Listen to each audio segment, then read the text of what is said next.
Good evening, everybody. How's the nerves? It is semi-final night live here on the Toon Review as we take on Southampton at St Mary's in the first leg of the Carabao Cup. The nerves are jangling. I'm not going to lie.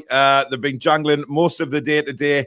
But this is it, guys. This is the exciting one that we've been really waiting for. Really waiting for. And an opportunity to get that 1 foot into the final of the Carabao Cup. Let me know how your nerves are doing as well, because I can see already in the chat there's a lot of people nervous. Clarky says, I'm chewing my lass's toenails because he's got none left. I'm exactly like that, Clarky, if I'm openly honest. We'll take a look at the side, and it is a surprise, as usual. Without a shadow of a doubt, it's a surprise for me because Eddie has decided to go unchanged. Pope, Trippier, Share, Botman, Byrne, Bruno, Longstaff, Willock, Almiron, Joe Linton, and Wilson. Now, if you notice the team in the square on the left-hand side, I put Willock as one of the front three because I think he'll be on the left more than Joe Linton will be today. I think Joe's wanted in midfield, and quite honestly, I think Willock played really well in that position on Saturday. Certainly the first half, got in behind a few times, and that's what we'll be looking for in this game today. Just a quick one, guys. If you do enjoy today's stream, please do hit that like button. And, of course, if you're new to the channel, please do what so many wonderful people already have done and hit the subscribe button. It's free to do so. Come and be part of the community and help us towards 17,000 subscribers, which, as you can see, we are rapidly heading towards at quite a high speed. So please do subscribe if you're new, and welcome to everybody. Now, Southampton, they line up with Bazuna, Walker-Peters, Lianco, Kaleta Carr, Salisu, Diallo, Alcaraz, Ward-Prowse, Dnepro, Orsic, and Mara. So good news for us is that Southampton have been hindered by a few injuries going into this game. Obviously missing Walcott, they're missing, of course, Stuart Armstrong, who has caused damage to us in the past, but he's not playing either. Now, looking at that Southampton lineup, for me, I think we've got a wonderful chance of getting a good result here today. There's nobody really in that Southampton lineup apart from Ward-Prowse. If we can keep him quiet in the set pieces and things like that, I think we're going to be okay, personally. I really do. Yeah, it's a big call from Eddie, a big call, because obviously, you know, we've excuse me, the fact is this team hasn't been too good in front of goal lately, and he's going with the same lot again. So he's putting his faith in there. He's doing what he normally does as manager. He you know, whatever we predict, it's never bloody right, is it, for a start? So very interested on that front. Turpy says he's surprised that he's kept the same team. Geordie Howayman says Paul can't be calm, surely. No, I'm not. The nerves are jangling. Paul will be on it tonight. Can't wait for the commentary, says Jock. Paul Monroe says felt okay most of the day, stomach churning now, hate not being at the game. Jimmy Jones, our resident hammer, says first rule of semi-final, keep 11 players on the pitch. Yeah, it's vital that we do that, and I think, you know, discipline will be a big thing for us in this game. And we have to make sure that we stay disciplined, and of course not give anything away either against what is a very good James Ward-Prowse in front of goal. That's what we need to worry about most of all tonight. I know you can see the Crystal Palace badge in the background. I haven't changed the background from the other day, so I do apologise about that. But it's not all about that tonight. It's about the Southampton game, not the background here. Clarky says, if you like blue stinky cheese, you're going to love these bad. Oh, my God, that's disgraceful. Too early for that. But we do have a $10 super chat straight off the belt from Devon Harris. Thank you very much, Devon. Thanks for all you do. How are the lads? Thank you for the huge response, by the way, on the video again I brought out today. People seem to really enjoy these daily news videos, so we will be continuing that on the channel. And a massive shout out to you all, really, because we've just recently hit 5 million views on the channel, which is incredible achievement. 5 million views is just something I never thought would happen, and that's all down to you guys out there. So thank you very much for that as we push onwards and upwards on the subscriber count, which is The channel is becoming very popular, but probably because of you guys out there and the friendliness in the chat and just your overall generosity, etc., is incredible. Carl says, evening, everyone. Tough game coming up. Still think 2-0 win. Stephen says, how are the lads? Let's do it tonight. Just don't wait to make changes if it ain't working. Yeah, that's going to be a big thing for me. Do not make changes too late, because one thing we want to get out of this game is we don't want to go back to St. James's Park either behind or, where we want to try and bury Southampton tonight. And I think that's what Eddie has probably picked this team to go out and do so, because this is a big opportunity for us. If we can go back to St. James's with a couple of goals in front, and let that semi-final second leg be an absolute celebration. Don't let it be a really difficult, controversial game. Let us just get to St. James's Park and have a wonderful time, which is what we all want. Sophia Olsen, thank you very much for your £10 super chat. No comment there, but very, very kind. Thank you for your continued support. And that background is actually doing my head in. So if you bear with me, guys, a couple of seconds while I get this changed. I don't know why it's there, to be honest, but it is. Let's delete that. You might see some funny things going up on the screen in a minute, guys, so I do apologize. There you go. We're in total darkness. So let me just add the new one. Doing this live is very difficult, guys. It's there's a lot of stuff to a live show. There really is. But here, that's what it's all about. We'll get there in a second. Where's it at? Pretty sure I downloaded it. Yes, I did. There it is. No, that's the wrong one. That's why I downloaded the wrong bloody one, guys. I'm sure Fez sent me the new one, but just bear with me. Let's have a look.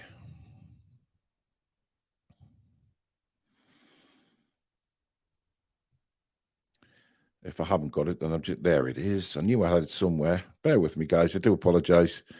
But seeing that Crystal Palace sign in the background was doing my absolute sweet. So we changed that around. We'll quickly go back in here. And where is it? Browse.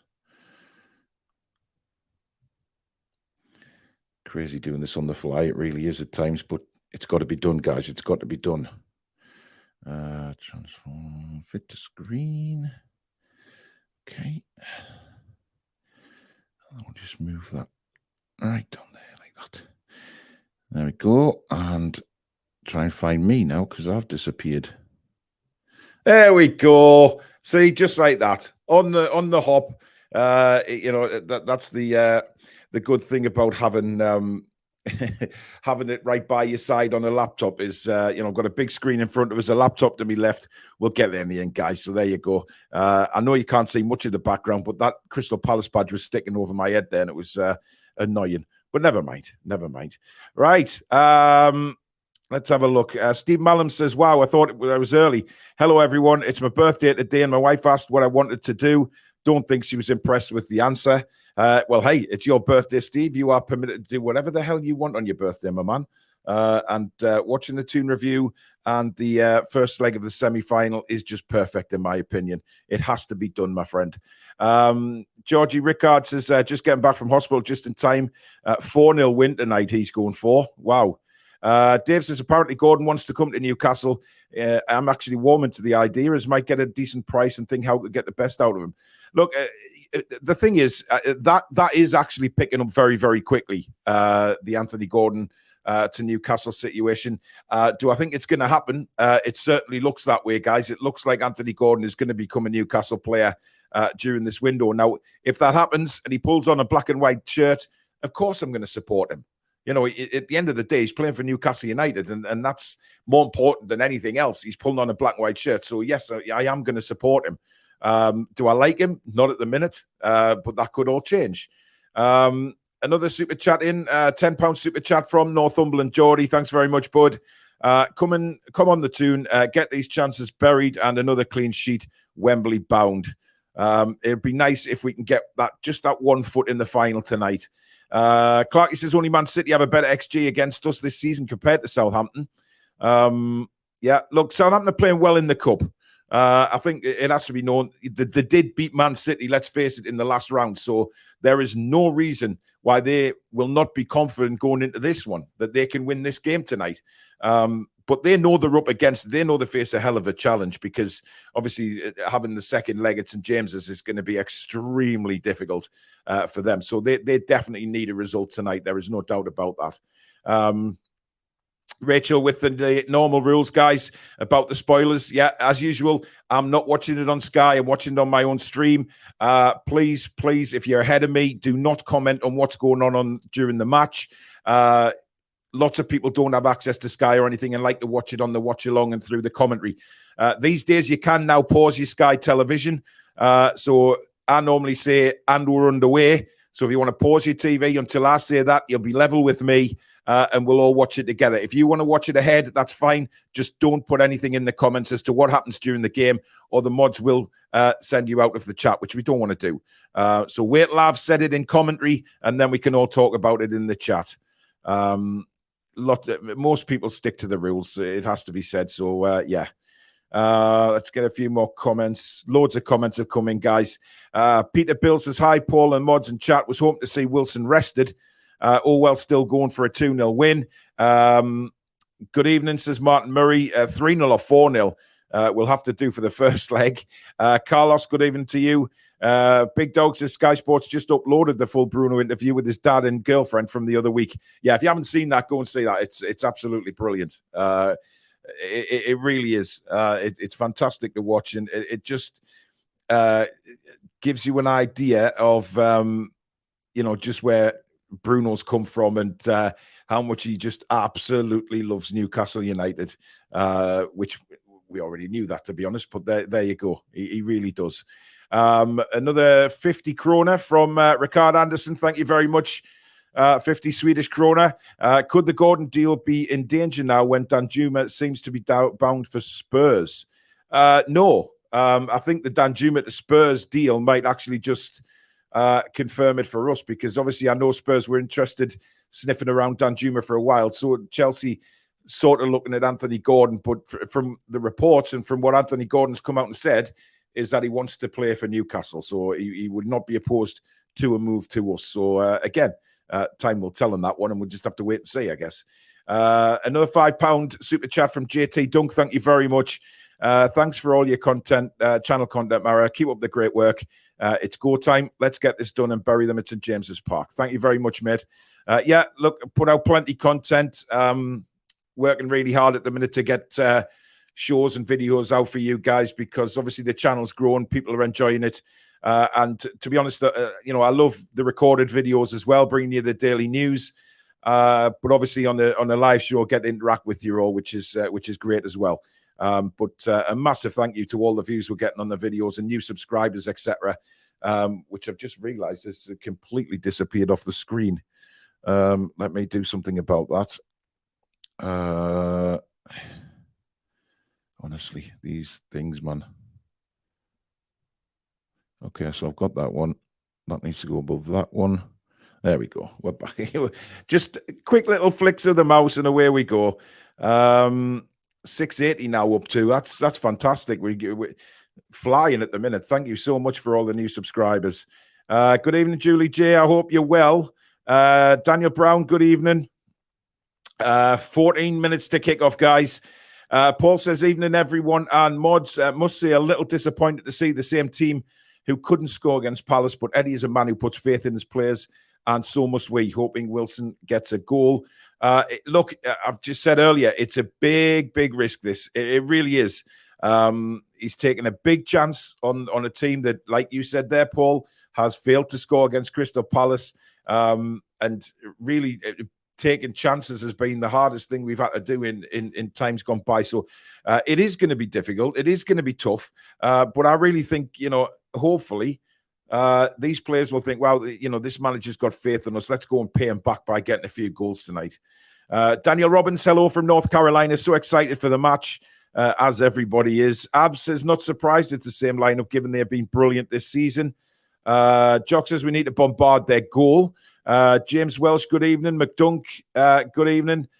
Kieran says, same shit lineup. Well, I don't think it's a shit lineup, mate, because had we taken our chances against Palace, we would have whooped their asses on Saturday, let's be honest. So I'm not too concerned about that at all. Kind of like the same lineup, says Tony. The hard-to-beat away from home setup. Craig wants us to get a couple of goals and make it an easy night at St. James's. Exactly. Ben Whitehead watching from Dubai. Bosses do not understand that I would be late tomorrow. Charles says, if Wilson is still knackered, then I'm doubting how not to get him out. No, but some of his decisions. Look, if that happens, Charles, then he has questions to answer after the game. There will be no doubt. That's why I'm saying it's a massive risk, this, for Eddie. It really is. But listen, we've got to put our faith in him. Simple as that. Pooley Max has honestly thought Wilson would be dropped tonight. Mark Toon says, watch us absolutely smash him. Yes, I'm hoping so. I'm bricking it now, but how are the lads, says Michael. Stephen says, come on, you magnificent mags. Toon Rob says, got to be the most important night of our lives for a long while. Come on, the Toon. Absolutely. Huge night. Look, I got to see us play in the semi-final and final of the FA Cups in the 90s where we didn't quite show up to the finals, if we're being openly honest. However, this is different. This just feels different. The club is different. The where we are is different. And we've got a big opportunity to get to Wembley. That's a certainty. And then we'll do the final when we get there, hopefully. Another super chat. We've got a $10 super chat from Graham Ritchie. $10. Thank you very much. Love the show. Keep up the good work. Thank you very much, Graham, and thank you for your support. Good evening, Stu Flyboy. Hope you're well. He says he's got no nerves whatsoever. I don't believe you, Stu, because I think every Newcastle fan, although confident, will definitely have nerves going on tonight. There's no doubt about that. Jimmy says he's old enough to remember this being the Littlewoods Cup. God, I remember it being the Milk Cup, Jimmy. Christ, long time ago. Fez, good evening to you. Shitting it since Howe's made no changes. Chaz says, my nerves are shot. Never seen Paul with no glasses before, says Clarky. Well, I do have contact lenses, mate, and I do wear the lenses quite a lot. Not maybe on camera, but I do. But there you go. I do have contact lenses. Another £4.49 super chat from Terry Cook. Thank you very much, Terry. He says it's going to be a tough game, but I think we'll win 2-0. Remember, you do get your comment read straight out if you do super chat, because obviously they go straight to the top of the list and I can see them straight away. I'm not saying you have to super chat, guys. I'm just saying if you want it read, if you want it definitely read, then super chats do show up straight away. Shamrock says, I'm excited and can't see us losing tonight. B. Taylor says, nerves are shredded, Paul. Rochi, evening, no nerves, confident of a 3-0 win. Michael Henderson says, we got this. Yeah, well, hopefully you're right. There's a lot of confidence in the chat tonight. There's no doubt about it. Malcolm says, evening all, let's go for this. Make us proud, boys. Fez is expecting another 0-0 draw, but hopes he's wrong. I don't think it'll be 0-0 tonight, Fez. I really do think we were going for it. Gary says, Paul, I thought you were in level 7. Next week, mate, I will be, but not at Southampton. Tom says, I'm shitting shicks at the minute. Norvik, good evening. KB, good evening. Hope you're well. Alvin says he's feeling confident. Good. Just don't foul outside the box, Simon. Yeah, we spoke about that last night. It's very important that we keep Ward-Prowse out the game. We know he absolutely thrives on free kicks just outside the penalty area. That's what he'd be looking to do tonight. That's what he'd be trying to get. And the Southampton players will know of Ward-Prowse's capabilities. So they'll be, any hands they feel on the back or slightest little touches, you guarantee that they'll go down and try and win a free kick. And why wouldn't you when you've got somebody like Ward-Prowse there? Darlow on the bench, I thought he was going on loan. This is a strange one for me. It really is. He's literally on the verge of signing for either Hull or Huddersfield, and he's on the bench tonight. Where is Karius? I mean, if we brought Karius in, I don't understand that at all. Just let Darlow go and get some first-team football. Scott Robson says, how are the Toon? 3-0. Ian says, I hope he brings Isak on sooner if he needs to. Yep, that'll be a real test to see if he does that. Brian says 0-0 won't be a bad result with second leg at home, but I think 2-0 with Almiron and Botman. Well, Botman just simply has to score. Sophia says, hi, guys. How are the Toon? Have it. Have it. Absolutely. Norvik has thought you had a ticket to go to the match, Paul. Do some people think this is a home game? Because it's actually at St. Mary's, the first leg, guys. Second leg is next Tuesday. That is the game that I couldn't get a ticket for. But that's been sorted. So, just delighted that I can go to the game. Daniel says, my dad is from Bournemouth and I'm also fond of Pompey, so I've always hated the Scummers. I hope we play them off the pitch today. Julie J said, Eddie, as much as I trust him, but starting to worry in regard to ASM. Yes, I did. Obviously, if you watched that video earlier today, there is rumours that AC Milan may well be looking at Maxi because they didn't get Zaniolo, so they may go for Maxi. But again, I don't know why, but he's not an impact sub. We just don't use him that way. Crowtails88, thanks for your £4.49 super chat. 45-1. He's put a bet on with a hat-trick for Wilson on a £1 bet. Well, I hope you're right, buddy. I really do hope you win some money tonight. Graham says, failed too many times in the past. Chill out, relax, and be patient. If it's not this time, it'll come soon. Graham, come on. Let's be a bit more motivated. Come on. We've got to do this. We've got to do this. This is our time. David Smith, thank you for your £4.49. Super chat. He says, just watched our last League Cup semi against Spurs in 76 on YouTube. Great atmosphere. Then hope it's still like this next week at St. James's. Yes, you can guarantee it will be rocking at the Geordie Cathedral next week. That there is no doubt about. Jimmy Jones, thanks for your £1.79 super chat. Tonight, Matthew, I am Toon. Well, thank you very much, Jimmy. Jimmy is a subscriber, but he's a West Ham fan, but a big friend of the channel. And he's got a lot of respect for Newcastle and the fans. So thank you, Jimmy. Graham says, very happy to hear we've got a full-strength team playing. Yes. Frederick says, we don't need any signings. We keep playing the same 11 players. Yes. But Frederick, what happens when some of those 11 players start getting fatigued or getting injured? That's where problems will creep in, my friend, and we don't need them right now. We don't need any injury problems while we're on such a good roll. Bazuna is well dodgy, says Libertino Radio. Young, talented keeper, but not ready for the Premier League. So let's pepper him. We've got to, if that's the case, and there's no doubt, if Libertino says there, Eddie Howe and the backroom staff will have done the homework on who might play. So, these are when the set pieces have got to count. These are when we've got to be so much better with set pieces. The corners, the free kicks. Get the height in there, get that goalkeeper rattled, and get some goals. Simple as that. Paul Hansen says, I hope we get an early goal to settle everyone down. I'm going 2-0. Toon Rob says he's sweating. Time for a beer. Julie J says, saw Moisey coming out of their training ground today, was on a bus, so couldn't throw anything at him. Well, why would you want to throw anything at David Moyes, Julie? That's a bit harsh. Good evening, Ian, Mr. Spoons. Looking forward to this one. Absolutely, sunshine, absolutely. Geordie Howe man says, the Jamaican Observer has said, how are the lads?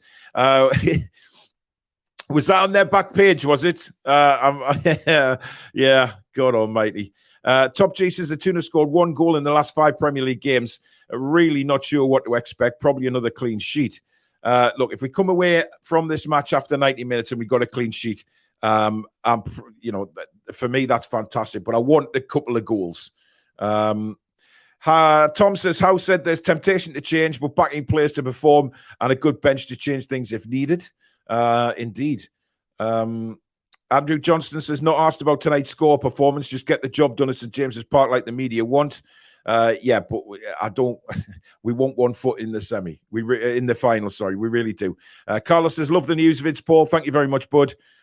Peter says, hope Callum is better for form tonight, or we could suffer. But I'm still going for a win, 1-0. Wow, 5 million views. Well done to you all. Thank you very much. JT says, evening, Paul. Etal, semi-final time. Let's get this done.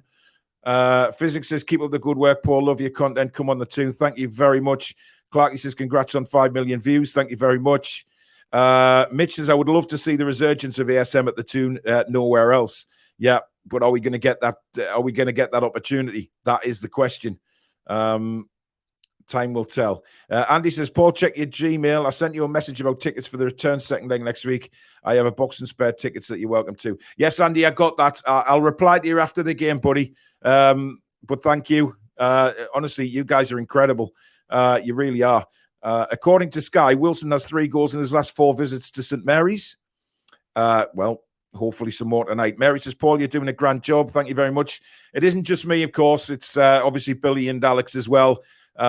Just absolutely superb, helping me along. And of course, the backroom guys, the mod squad, and of course, Susan, who does an incredible job for this channel. My absolute guardian angel. She's just a wonderful, wonderful woman. Best channel on YouTube. Big shout out from Bishop Auckland. Thank you very, very much. Dave, good evening. Paul and mods. Steve says, can't believe how close we are to 17k already. And yes, I did mean we. Of course, you're part. You remember, Steve. Of course, you're part of that. So thank you very much. Remember, Paul, no announcing goals when we haven't actually scored. I know. Yeah, I won't be doing that tonight.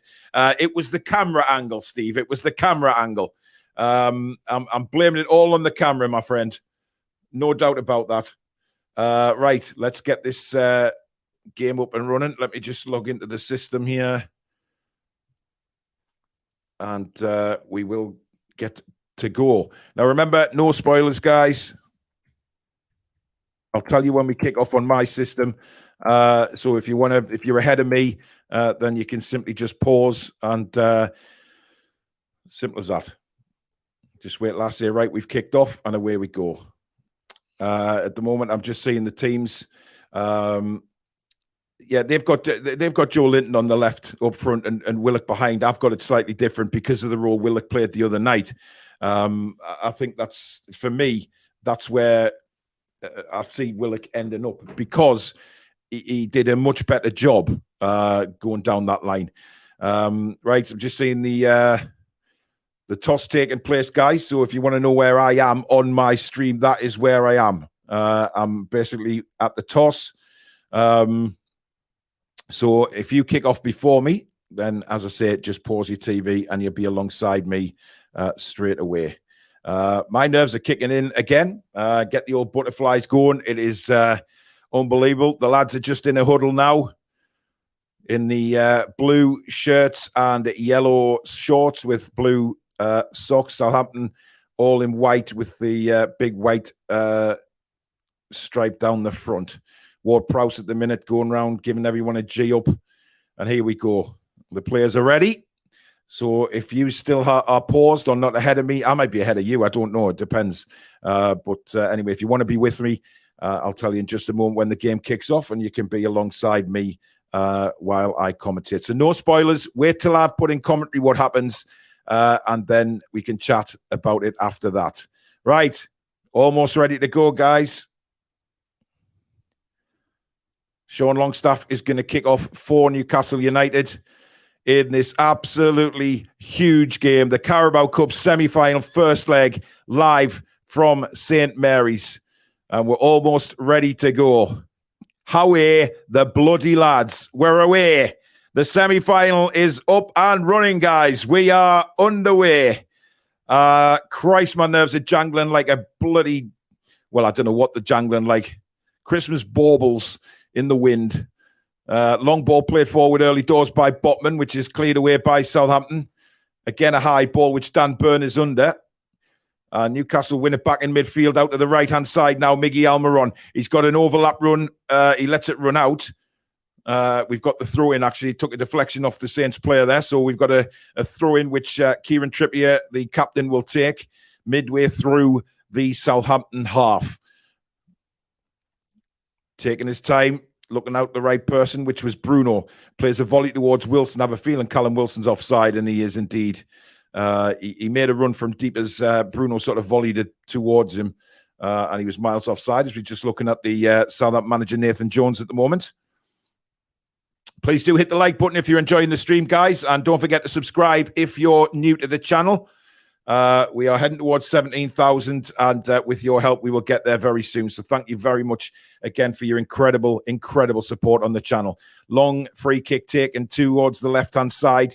It just bounces out of play and goes for a Newcastle throw. Orsic there didn't really make any challenge on Kieran Trippier. Trippier gave that little nudge just as the ball was coming over, which made him it impossible for the Southampton player there to even attempt to get the ball. Trippier goes long throw up the line to Almiron. Lovely touch by Wilson. Sets Almiron away. Now it's 2-on-2. Almiron and Joe Linton. Almiron continues to go. Puts that right to Willock. Oh my God, that's an awful finish. He's blasted it miles over the bar. Miggy's got his head in his hands. And Newcastle United have wasted an opportunity already. Brilliant work from Miggy. Joe Linton makes the dummy run. He plays it across to Willock. And it did seem to bounce, to be fair to Willock, just as he hit it. I've just seen a replay here. Yeah, it sort of kicked up, but it's not a great finish at all. And it's skied over the bar. Definitely would have got points for a rugby kick. But unfortunately, we don't get goals for that. But a very, very good counter-attack from Newcastle United nonetheless. Just stating the intent there. How is that not a foul on Sean Longstaff? Pushed to the floor, but nothing given. Trippier plays it forward, looking for Callum Wilson again. By the way, what a lovely touch it was by Callum Wilson to set Miggy away. Here's Wilson again. Brings it down. That's much better from Callum. Already, we're seeing in the first 5 minutes of this game, Wilson looks up for this. He looks hungry. He's brought the ball down a couple of times. He's laid it off nicely. That's good to see. Again, Southampton give the ball away. Joe Linton now into Callum Wilson. Wilson turns, looks for support. He's got it from Joe Linton on the left other side of the box here. Joe Linton cuts back onto his right. Wiggles, jiggles. He's still got the ball. Lays it off to Dan Burn. Crosses deep. Miggy was under it. He went to volley it. And Trippier hits a shot. It's bouncing all over the box. Bruno, it comes out to. He slips it in to Longstaff across the face. A goal, and there's nobody there again. And he did well. We did that a couple of times against Palace and didn't convert. Why is somebody not taking a chance on that ball? Played beautifully along inside the 6-yard box, and nobody's there to tap the ball home. Brilliant move again from Newcastle United. I thought Bruno might have hit it. Plays in Longstaff. Longstaff, to be fair, plays a beautiful ball in. But why is Wilson why isn't he gambling on that? If Wilson runs in, he's got a simple tap-in, guys. But a very, very positive start in the opening 5 minutes for the Toon. There's no doubt about that. As Southampton come forward now, but Trippier wins the ball back. Newcastle have started very quickly in this game and have won a throw-in now midway through their own half. Good turn by Miggy. Kelvin says the boys are feeling it tonight. Indeed. Barth says nightmares tonight, me watch. Come on, lads, we started well but need to start working. The lads look hungry, says Rach. They do. Really hungry. And we should be a goal ahead if I'm being openly honest. Fabian Scher's caught very, very late there. I think he's jarred his knee. He's stayed down. He doesn't seem to be in too much pain. Slight grimace as he cleared the ball there. Was he caught late? Yeah, he was. I'm not sure why that isn't a free kick. He clears the ball. He's very late. Mara comes in very, very late. And actually, guys, this doesn't look good. He stayed down. He's grimacing a bit. Eddie Howe's asking the fourth official what's going on there. Levi says commentary perfectly synced up. Thumbs up. Good, good. I'm scared ourselves. This does not look good for Fabian Scher, guys. This is not what we want at this stage of the game. 5 minutes gone. Jamal Lascelles has been sent to warm up. But listen, Fabian Scher, he can be like this. He's very deceptive. When he looks like he's completely down and out, he'll get up and get on with the game. He's a warrior, we know that. But if it's an injury where he simply can't run, we got problems. Julie J says, I'm a bit prickly tonight. Nerves, I guess, plus this damn infection. Julie J, you're with us. Don't worry. Please be okay, Shah, says Rachel. Yeah, he cleared it. I mean, it wasn't Mara didn't go in with any intent to hurt him. He just tried to block the ball. I think he was just, very late. Well, not very late. He was just late. But I think it's more of a knee jar for Fabian that. But he's up on his feet anyway. He's gone to the sidelines. Let's hope that's one he can run off. Paul Hewitt says, I can't believe you're buying Gordon. Thank you. Listen, it's not a done deal yet. Let's just wait. Bit surprised you're not strengthened in the transfer window, says Don Diego. Well, there's time yet, guys. You know, there's a week left. There's a week to go. Anyway, we're back underway. And Fabian Schär's been waved back on as Walker Peters fails to control the ball and it rolls out for a throw in. Southampton look very nervous, guys. They look very, very nervous. Fabian is still, it's the inside of his right knee. He's grimacing a lot, but he's on the pitch. And that can only be a good sign. But we'll see how he is as Dan Burn goes all the way back to Nick Pope. Fabian Schär's running backwards quite well. He's now on the ball, so this will see what he's like at the minute. He's bringing the ball out from the back, pointing his finger where he wants to play the ball, rolls it up to Bruno. Bruno turns, fires a pass in, not a very good one. It was aimed for Miggy, but it didn't reach him. Ward-Prowse now out to the left to Orsic. Orsic cuts inside. Plays it now. That's nice football by Southampton. A nice little bit of 1-2 play there. Coming down the left-hand side now with Orsic. And the referee's blown for an offside. We got away with that one a little bit there. Good defending, but nice passing by Southampton as Miggy's just kicked the ball straight out of play. Got a little bit sloppy in the last couple of minutes as Miggy and Longstaff just have a bit of a minor collision on the pitch there. But so far, you know, we've started brightly and Southampton again look nervous. Miggy is pulled back there again. Why is that not a free kick, referee? Why is that not a free kick, you bell end? Southampton now coming on the attack. Ward-Prowse outside to the right-hand side. Dan Burn and Joe Linton are there. Joe Linton wins the ball, but it comes to a Southampton player and they play it out to the left-hand side again. Trying to build now. Southampton, this is their first real passing stage of the game, but Willock cuts their pass out again. Sloppy passing by Southampton, but again, we've given it away again. Sloppy from both sides. With Southampton now with Walker Peters down the right-hand side. He's going against Dan Burn. He's got Willock comes across for assistance. Cross comes in from Ward-Prowse. It's very deep and over the head of everybody. And very calm play by Kieran Trippier. But now Miggy's on the ball. Does really well to lay the ball off to Sean Longstaff. Longstaff looks for an outlet. He almost finds it in Joe Willock. But Southampton win the ball back. A lot of giveaways in this first 10 minutes of the game. Passing is all over the shop at the minute. Southampton now midway, halfway line, and it's out for a throw-in. Rowan, please don't ask where you watch the game live. It is on Sky Television, and that's all we can say tonight. We can't give anything else away, guys. We're not allowed to. But we can say it's on Sky because that's, you know, the main major television company. But obviously knock the commentary off and listen to it on here. Watch the game on Sky and listen to the commentary on the Toon Review. That is your very best bet. 16,691 subscribers now, guys. It'll be fantastic to get up to 16,700 before half-time. That would be incredible. Newcastle have the ball now with Bruno. Little stab back to Sven Botman. Rolls it across to Schär. Schär now will again bring it forward, looking for an outlet ball. Finds a good ball into Miggy, but he can't hold the ball up. He claims he was fouled. He's gone down injured. And Southampton break very quickly now down the left-hand side with Orsic. He's in a bit of space. Good work by Sean Longstaff coming back to help and rolls it back to Nick Pope. And the Holy One sends the ball down the field again. Miggy's back on his feet. I have to say that was a bit of an iffy challenge on Miggy, and he's asking questions to the referee there as to why that wasn't a free kick. As Miggy turns away into absolute disgust, it's fair to say. Is the pitch incredibly wet, says JP? It looks it. I think it looks like it's been rained. Certainly very cold. You can see the player's breath. So I think it's a damp night on the south coast, to be honest. But it was last time we played, if you can remember, and we absolutely buried them. Scored 4 really, really good goals. But again, we'll just take our time tonight. There's no need to rush for goals. Just don't concede. And I'm sure goals will come for us. But don't concede. I mean, Jesus Christ, we don't concede. Lovely ball over the top for Callum Wilson, but he just couldn't take it in his stride. He was in on goal there, was Callum. And he just couldn't bring the ball out of the air. And that's a little bit disappointing because we were through on goal there. Anyway, Ward-Prowse has it again.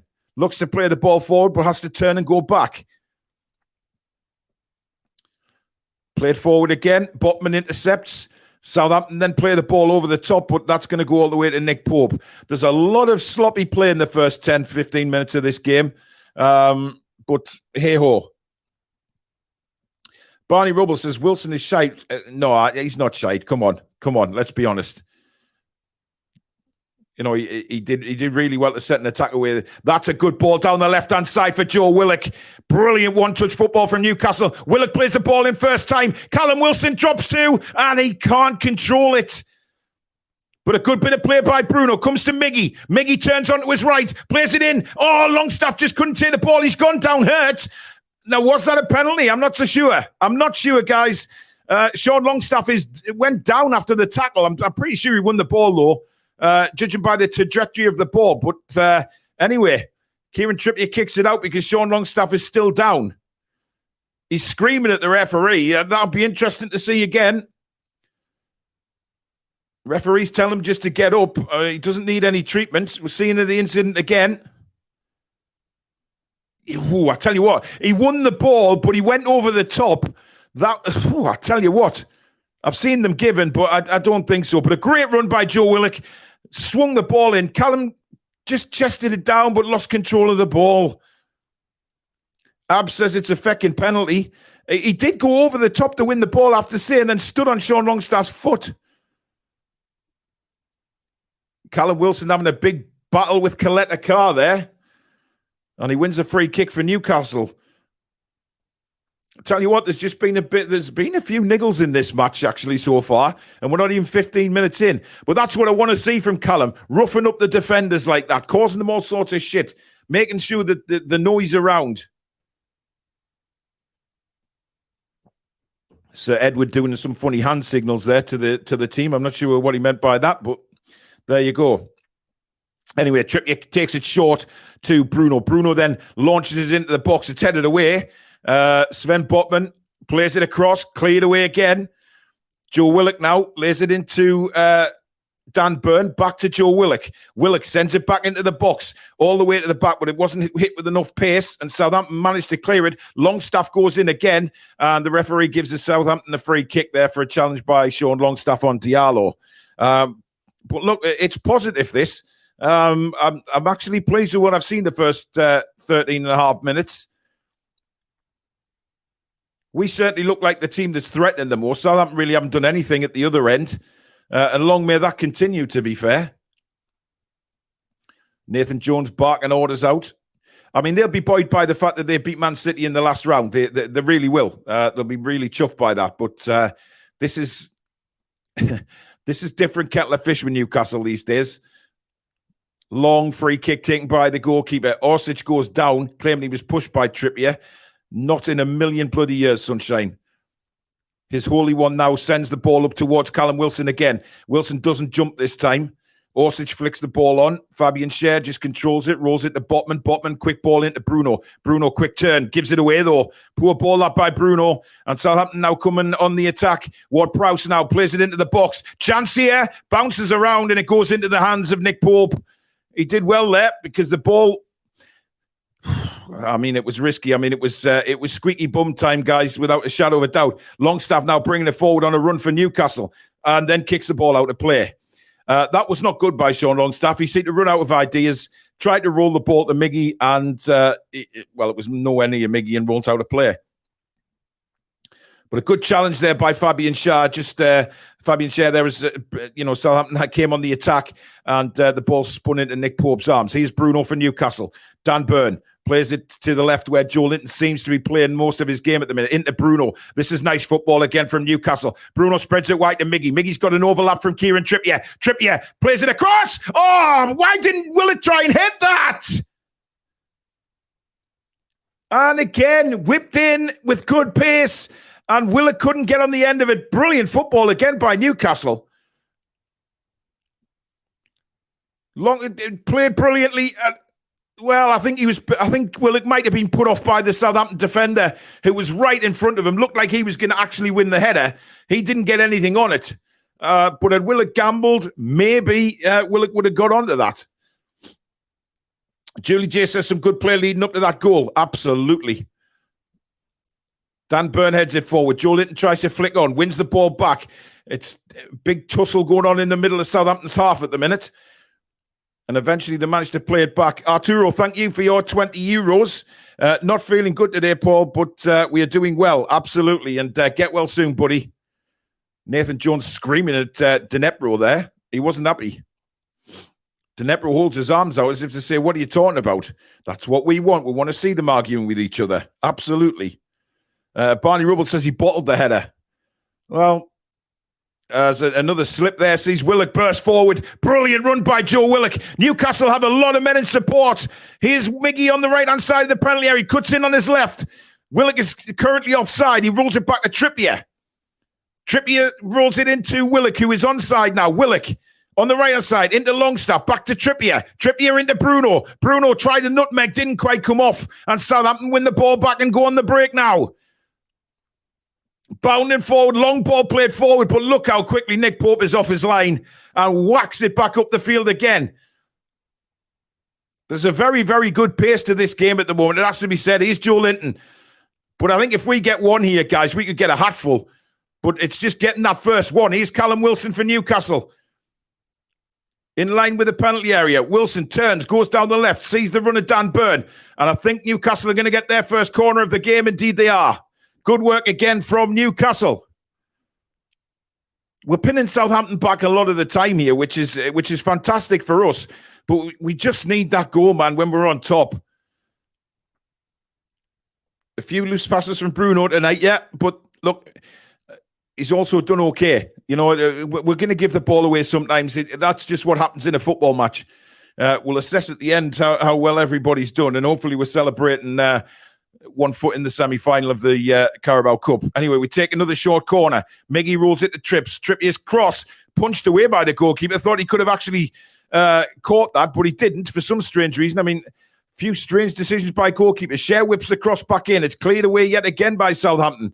Longstaff all the way to Trippier. Trippier might just use Nick Pope here just to go again. Nick Pope now way out his penalty area midway through his own half. And plays the ball out to the right-hand side to centre-back Fabian Schär. Schär, again, will not be hurried. Rolls it into Sven Botman and out wide now to Dan Burn. Dan Burn takes his time again. Has Botman in support. Newcastle just revving up another attack here. Fabian Schär brings it forward. Again, plays it into the feet of Wilson, but he can't control the ball again. And Southampton get to break, but Longstaff is all over the Southampton player there. Good work by Sean Longstaff. Arturo, thanks for another €5. Saw that Fabrizio Romano said we're in negotiations for Gordon. Yep, it certainly looks that way. But a sloppy pass that by Dan Burn, and then Southampton make a mess of it as Ward-Prowse kicks the ball out of play as he tried to send Dnepro down the right-hand side, and that doesn't come off. It's certainly a high-energy game, guys, as we expect. But just a shame we haven't got that goal in the first 20 minutes. Good switch of play again now to Kieran Trippier. He's pointing where he needs the support to be. Rolls it into Almiron. Almiron, lovely ball into Bruno now in a bit of space.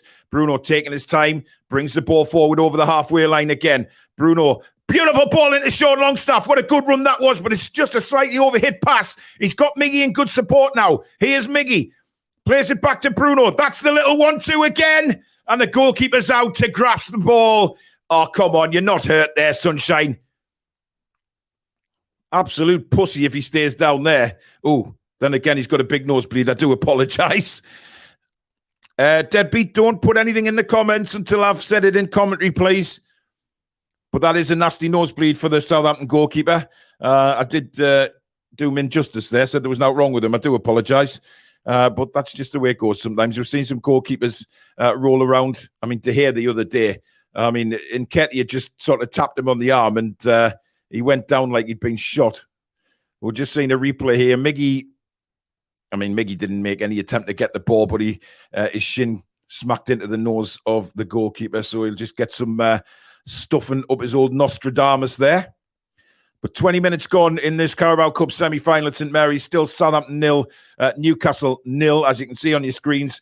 Very entertaining game so far, it has to be said. Newcastle start the game very well. Very, very well. But there's been a few sloppy passes since then from both sides, it has to be said, not just Southampton. We've given the ball away, but we do look good on the attack. We've got through them a couple of times. We do look good. And I think it's just a question of taking one of these opportunities. As we're looking at Alan Shearer there in the stands, of course, began his career with Southampton, but he is sitting right behind Amanda and Mirdad. We know where his loyalties are. There's no doubt about that. Guys, over 13... over 1,350 in the chat. Thank you so much.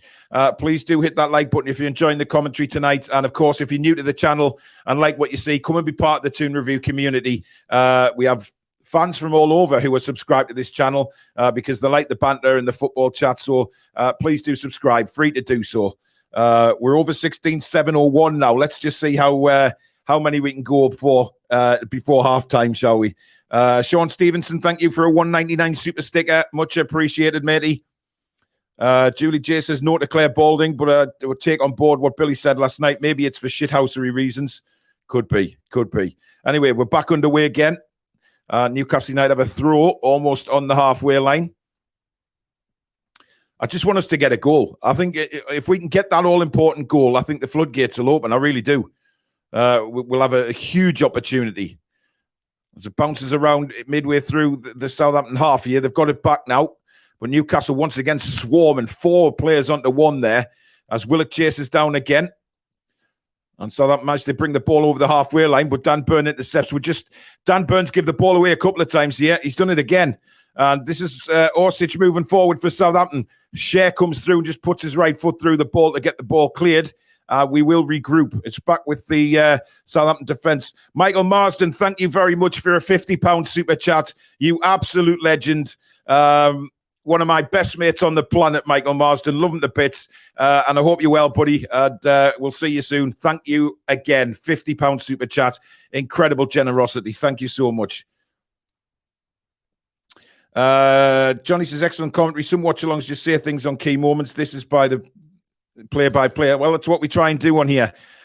Fabian Schär whips the ball out to the left-hand side, and Joe Willock is in an acre of space here, but just seemed a bit lazy there, dragging the ball. He got the Southampton player back in position. He's got Dan Burn in support on the left-hand side now. Burn back to Joe Willock.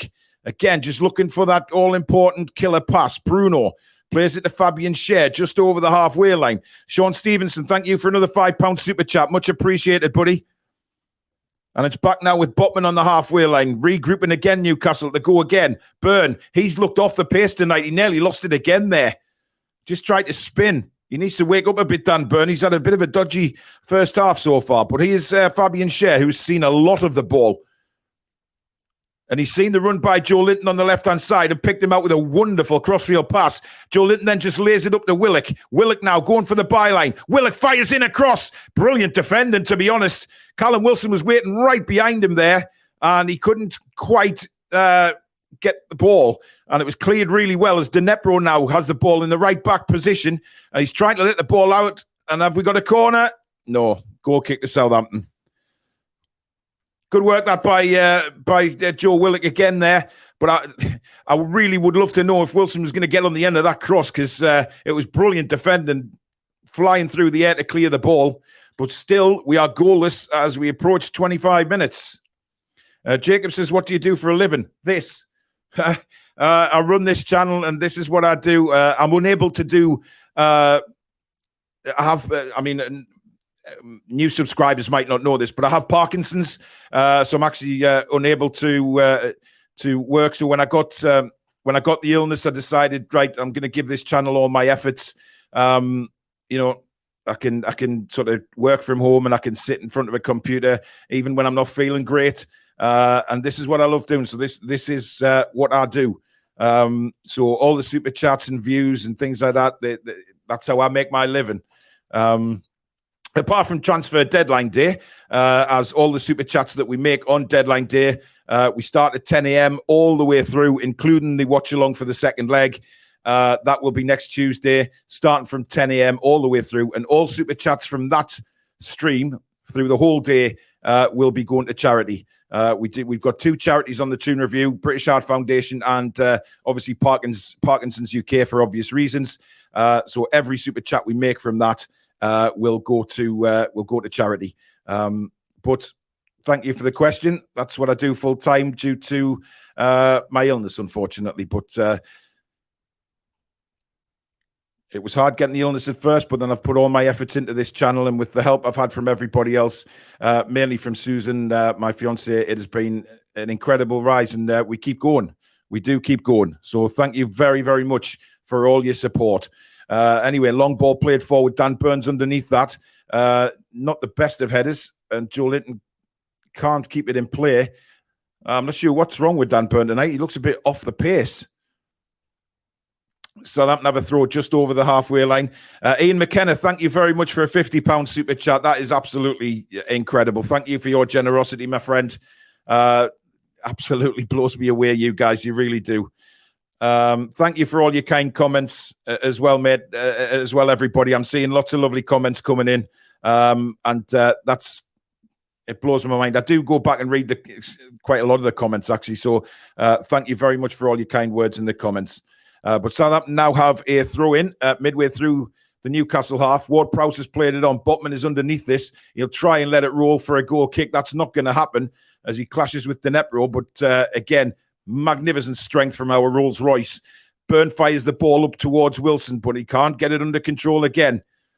But that's good work from Longstaff. Plays it out wide now to Trippier. Trippier plays a first-time ball. Brilliant for Miggy. Oh, that's a terrible tackle. Miggy had knocked the ball past him, and he was absolutely sliced down by the Southampton central defender. Awful tackle, and it's a yellow card for Conjeta Car or whatever his flaming Coletta Car. Absolutely shocking. Miggy was first to the ball, just flicked it over the top of him, and he made no attempt to get the ball there. He knew he was gone, and he was 3 yards late. I could have gone to make a cup of coffee by the time he flung into that tackle, man. Absolutely disgraceful. Tony says, Paul, you battle through your illness to achieve so much. People that have never been sick don't understand. Thank you so much. Arturo, thank you for another €20. Paul is a great man. I happily put the money because Newcastle United... didn't see what that said there. 2 seconds. Newcastle United is part of my life. I survived last year thanks to this great club. It was going to get relegated like me, but we enhanced it together. Yes, thank you, Arturo. Really, really kind, guys.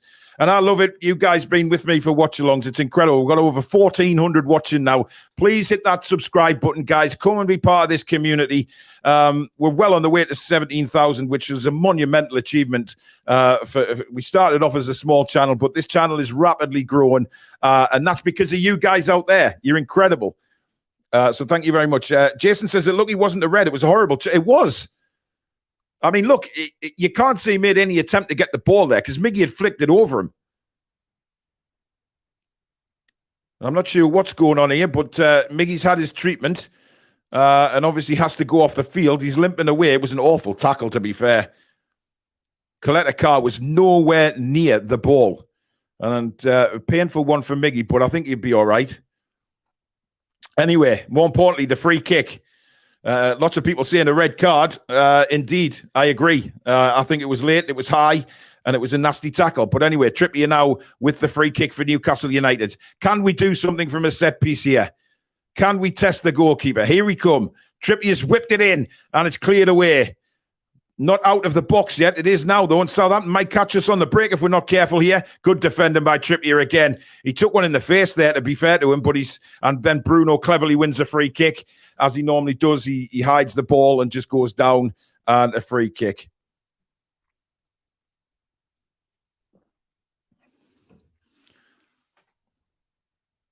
He caught the elbow of Orsic there. I mean, Orsic didn't know that Trippier was there, to be fair to him, so I'm not going to claim any wrongdoings there at all.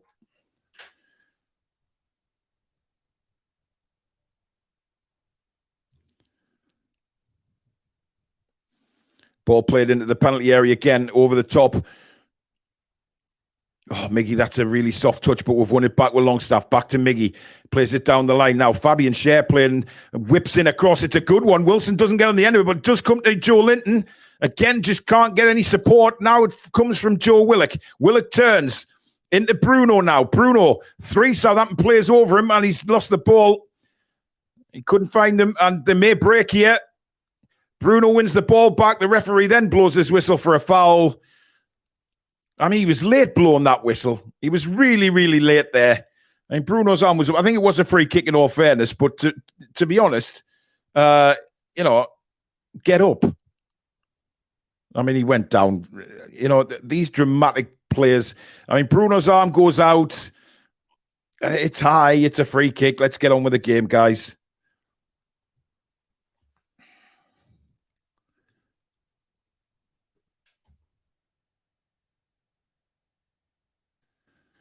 We'll hopefully be joined by Billy and Stato at half-time, guys.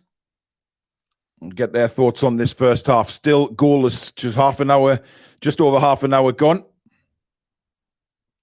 And the ball is with Botman. Spreads it out wide to Fabian Schär. Schär then goes back to Sven Botman. Just starting another attack. Botman brings the ball forward. Schär again, who is moving up the pitch. He's certainly the centre-back who brings the ball forward a lot more. What a ball that is across to Joe Linton. What a pass by Fabian Schär. And Joe Linton's ball back to Miggy. Not quite at the races. And Southampton win the ball back and look to break on us now. Dan Burn gets in there to tackle, but he doesn't win the ball, and then it bounces out of play. Walker-Peters lost it. We take a quick throw. It's kicked out of play, and we've got to throw in just over the halfway line. But what a pass that was by Fabian Schär, guys. Diagonal ball across to Joe Linton, and it was brilliant. Botman across to Schär. Schär's got Longstaff for support.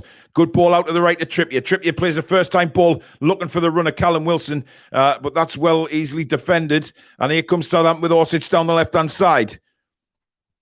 He cuts back on his right. Again, Newcastle getting men back, making sure that we deny them any space at all. Dnepro, he's turned Dan Burn like he wasn't there. Dan Burn is half a yard off the pace tonight, guys. I don't know whether he's tired or what, but he is off the pace, and that's a little bit worrying. Dnepro's had him on toast a couple of times in this first half.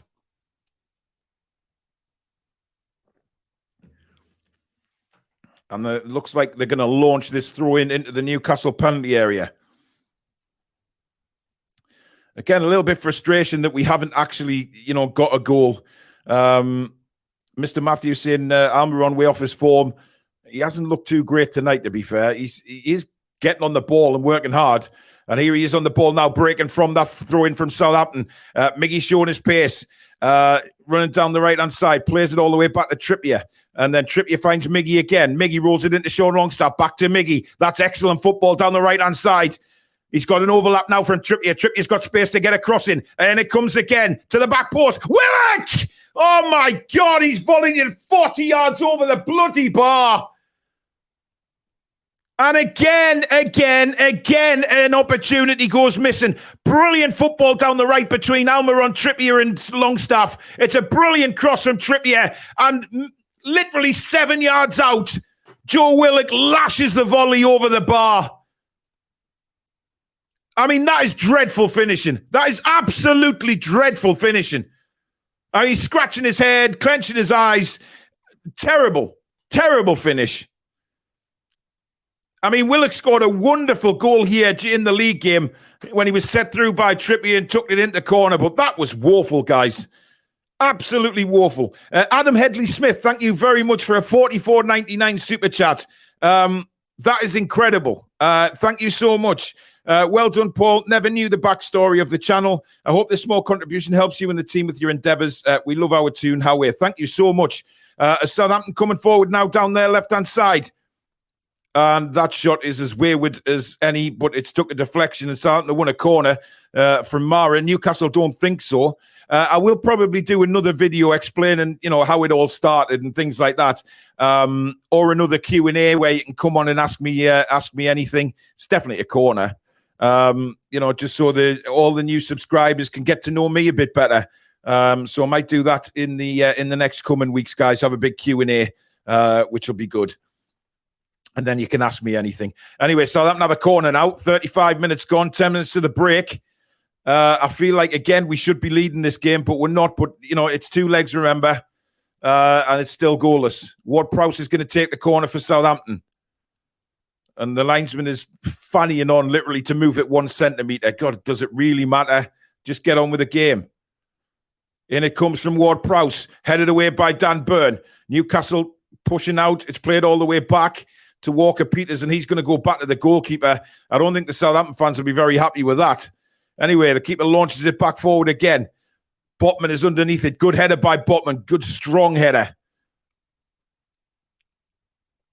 Good work again by Joe Linton to win the ball back. Bruno turns. Brilliant turn by Bruno, and he's thrown off the ball, and it's getting a little bit interested there. Alcaraz is going to get the yellow card, and rightly so.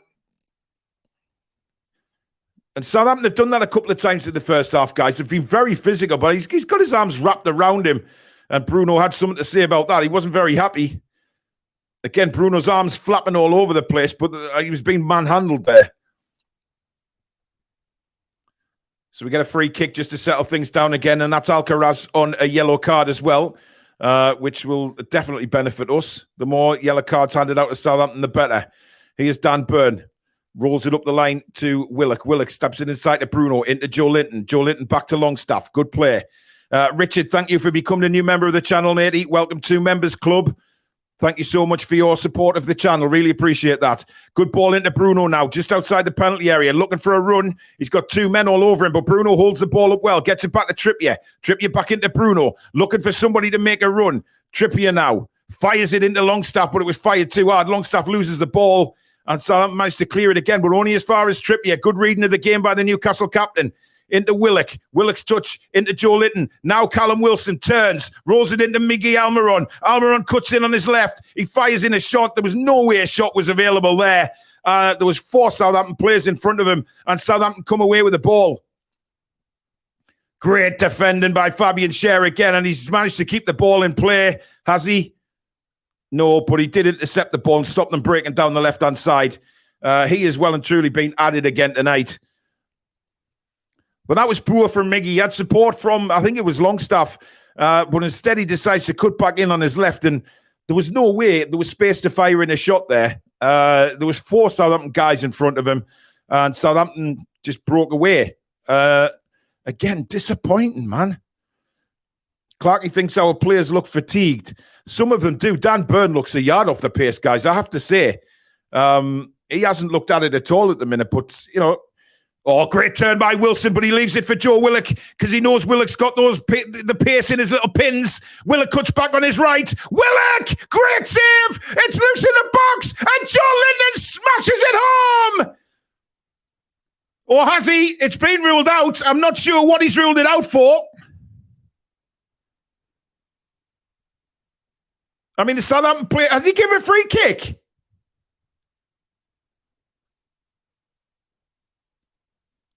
Oh, my God. I'll be staggered. I'll be staggered if this is a free kick. All that was basically a melee in the penalty area, and Joe Linton's volleyed it in. And I can't understand why he's disallowed the goal. Or is he claiming saying handball? Brilliant turn by Wilson to rule the defender. He then leaves it for Willock. Willock does brilliantly here. Cuts back onto his right foot. Forces a great save from the goalkeeper. And then I'm not sure. He's given a handball. That's not a handball in a million years.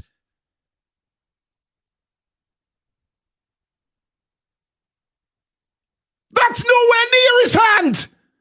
Bullshit, referee. Oh, come on. If that's given as a handball, that's a disgrace.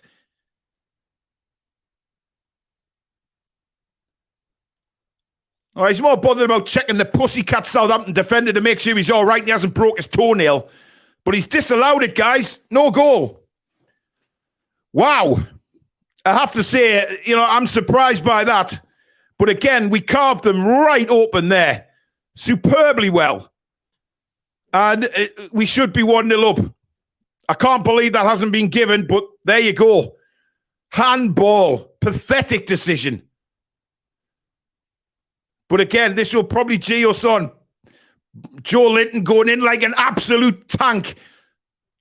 He just needs to keep his cool, though. We don't want him getting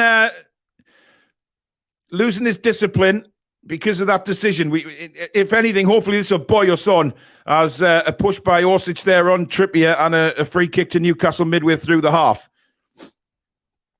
5 minutes to half time. It's still goalless, but a really shocking decision, that. Absolutely shocking.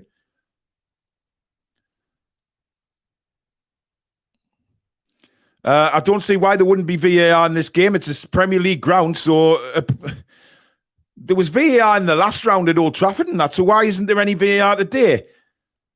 Man, if there's no VAR, that's a disgrace, man. Absolute disgrace. Anyway, Fabian Schär belts it forward, looking for the run again of Willock and Wilson. Ball is bouncing around. Trippier again. He's been absolutely brilliant, but he's given the ball away there. Poor pass. And Southampton look to utilise now, coming down the middle of the field. Around about 40 yards out. And he's going to have a crack. And, that Nick Pope didn't handle that. It spun away from him.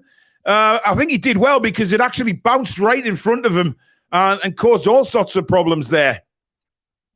It was Alcaraz who hit the shot, and it swerved right in front of Nick Pope, and he had to be extremely quick and alert to get his arms back and pull the ball the other way. It's turned out a very good save.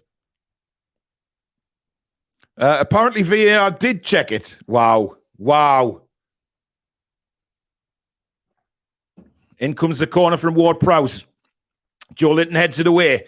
Southampton looking to grab a goal right before half-time, but Nick Pope is off his line like a whippet and then plays it quickly out to Joe Linton. Joe Linton now. Willock in support. Willock loses the ball. He waited for the ball to come to him. He didn't go to it. Bruno makes it a brilliant interception, though. Great play. Longstaff now. Bruno in support again. Bruno cuts inside the field now. Plays it across to Fabian Schär. Just takes a little bit of the pressure off. And Schär clips the ball now forward to the halfway line where he found Trippier in an acre of space. What a wonderful ball again by Fabian Schär. I mean, he's had a hell of a first half. Here's Trippier.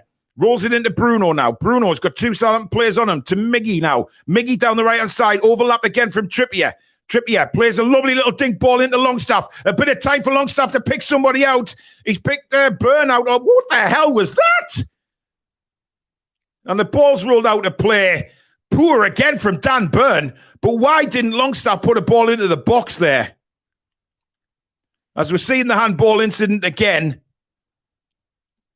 Well, maybe it did hit his forearm. But I think it rolled up off his stomach. I think it's very difficult not to... he didn't control it with his arm or anything. Just hit him. It's definitely a talking point, guys. But, if that was Man United, I guarantee you now, 100% that would have been a goal. But VAR did check it. And there we go. No goal. But it is what it is. We crack on, guys. A minute to half time. And it's still goalless here at Southampton. Over 1,560 people watching. You guys are legends. Please do hit the like button and then the subscribe button, which is completely free. Come and be part of this fabulous community we've got here on the Toon Review. I think Southampton will be very fortunate to get in at the break as Nick Pope again comes off his line and heads it away. And he clatters into the Southampton player, but he won the ball fair and square. Dneprov's down. There's nothing the matter with him. He's just lying down. He's giving high fives to all the Newcastle players who appreciate that channel. I don't think the Southampton fans were too happy with it.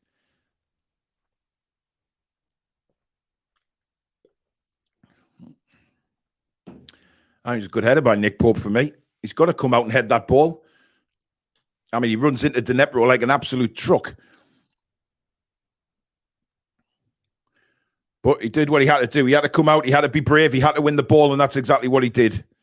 So, no arguments from me. Shane says too many of our players are too one-footed. Yeah, it happens game after game when we say, right, come on. Kyle Walker-Peters has been booked. I think that must be for dissent. Joe Linton's still arguing about the goal. And I think the referee's trying to say, look, VAR checked it. They made the decision in the end.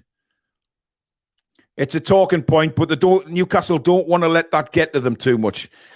We've got 4 minutes of additional time. I think there'll be a bit more than that because Dnepro was still down.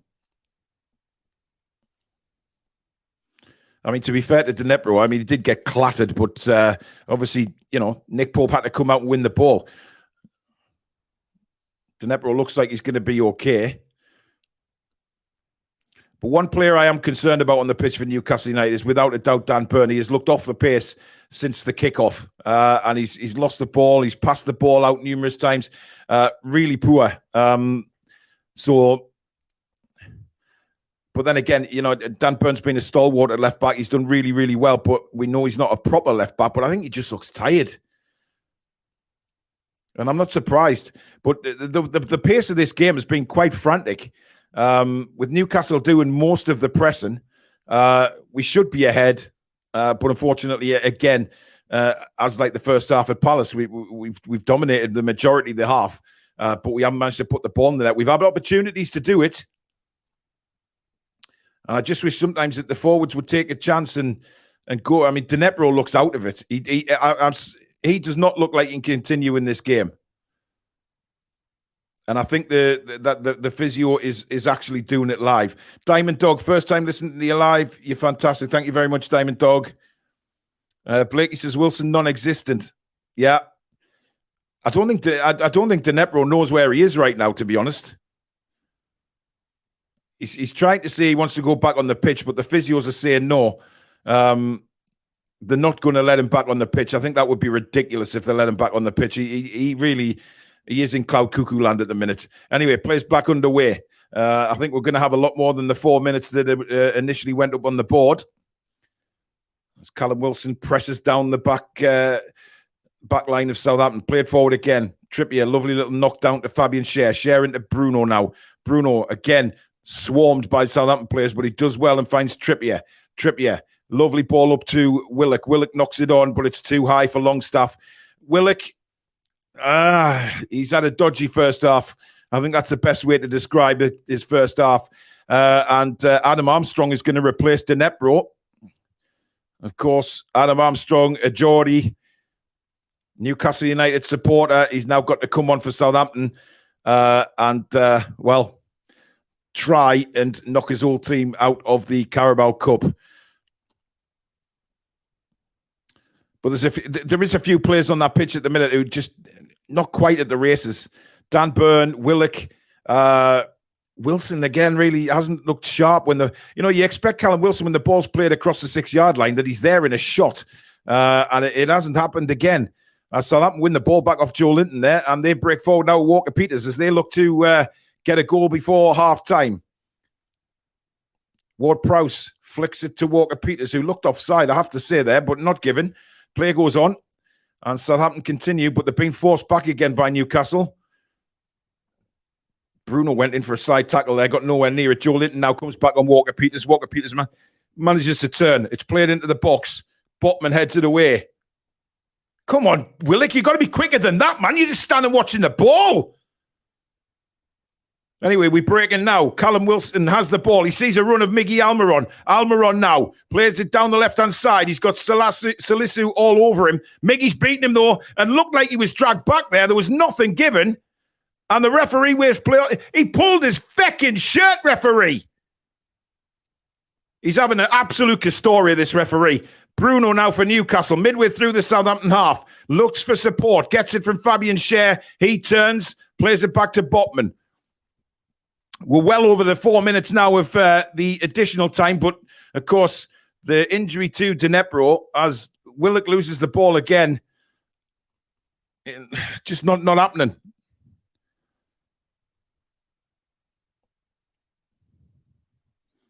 Yeah, a lot of people saying the referee's basically a monumental bellend, which he definitely has performed like that. As Wilson taking out the play again after the ball's gone, and the referee's not even watching. Ball played down the line now.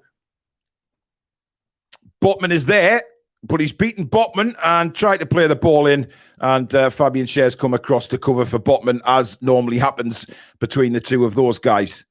We're into the 6th minute now of additional time at the end of the first half. We've had no goals yet. Hopefully Newcastle are saving all the goals for the second half because they'll be attacking, obviously, the end where all the fans are. And we can celebrate all the goals that we're going to score in the second half with the fans. Willock to Joe Linton. Joe Linton back to Dan Burn. Burn plays it back to Botman. I think Newcastle just will settle for 0-0 at half-time and go again in the next 45. But he is Trippier down the right-hand side. Trippier floats it in again. Just doesn't have the strength of the pass to find Callum Wilson. Launched by the Southampton goalkeeper. The referee still not blown for half-time. That's a good bit of play. But they've lost the ball again, and now Bruno has it. Bruno looking for the runners. He doesn't get any, and instead just rolls it to Dan Burn, and the referee says, that's enough, guys. That is half-time, and it is goalless. So, interesting. First half, it's been a battle. It's been a frenetic first half, to be honest. It's been really fast-paced, but there is no goals, and we are joined now by my good buddy in just a second when I get the screen up here. We're joined by Billy Bob. Good evening, Bill. Evening. How are you doing? I'm good. Yeah, I'm really good. What do you think? Sum that first half up then. Well, we've been in control for the vast majority of it. The sporadic attacks from Southampton not really affecting us. We should be one up. It should be a goal that we had disallowed for absolutely nothing. And apart from that, we took control of it. A couple of players have been a bit anonymous, to say the least, and when they have been involved, they haven't been great. But I still see us in control of the tie, and I think we'll score second half. I mean, look, there's a couple of players that I've said in that commentary that seem off the pace to me, Billy. Dan Burn doesn't look at the races tonight. He's a yard slow. Willock is very frustrating tonight. He's made some very good runs, but he's also been very, very frustrating. And again, Callum's just not doing the Callum thing. You know, when crosses are coming in, he's not gambling. Whereas, you know, we saw... I mean, if I make a sort of statement back to, if you remember the takeover game at Spurs last season at home, in the first 10 minutes where we put that cross in and he ran towards the near post and flicked it in the net. Yeah. He's not doing that. He's hanging back on the 6-yard box. And, you know, we've had a couple of crosses come in tonight that just begged for somebody just to get on the end of it. I do think Wilson's been a whole lot better than he was against whoever we played last game. I can't think who it was now. Palace. He has held the ball up well, and he's rolled a couple of defenders a couple of times, and definitely more lively. But I mean, look, he could get one, and that just may inspire him to go on and get so many more. You know, but just catch your mind back to the Nottingham Forest game, and I said all of when I was doing the commentary myself actually, and I was saying get near post, didn't do it. The time he did it. It was critical. He scored. He was clinical. Sorry, and scored. He will do it. I think he's just waiting his time.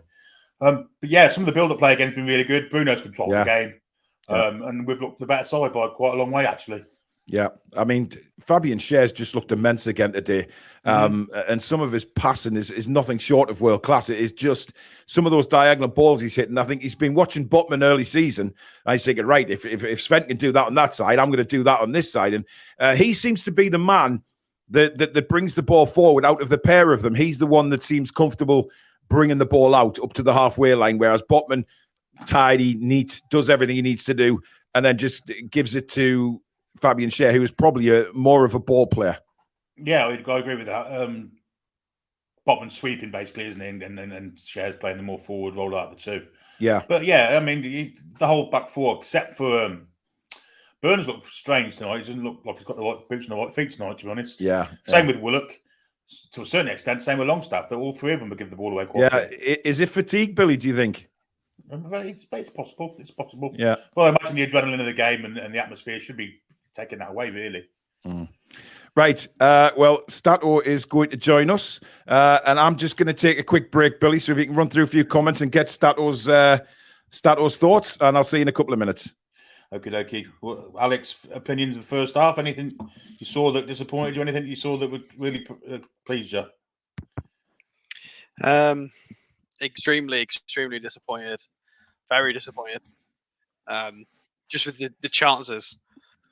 We're creating so many high value opportunities, and this is exactly why I gave Trippier a really high mark the other day when we did our review show for the Palace game. You can see Trippier's creating so much, and people just aren't. They're not even hitting the target. Willock, for me, I think he's a brilliant young player, but he's 23 years old, and we need a bit of depth so that when people are having poor runs, they can be brought out the side. I think that's another reason why we've got Isak. So if Wilson's struggling, Isak can come in. I think it's time. It's time for second half changes, not 60, 70-minute changes. I want to see a bit more quality. I appreciate the runs. The driving runs from Willock are brilliant. He's added that to his game. I love it. Brilliant. But you got to be hitting the target. It's not good enough. He should have scored, shouldn't he? Let's be honest. The second chance at the far post, he certainly scored that. Yep.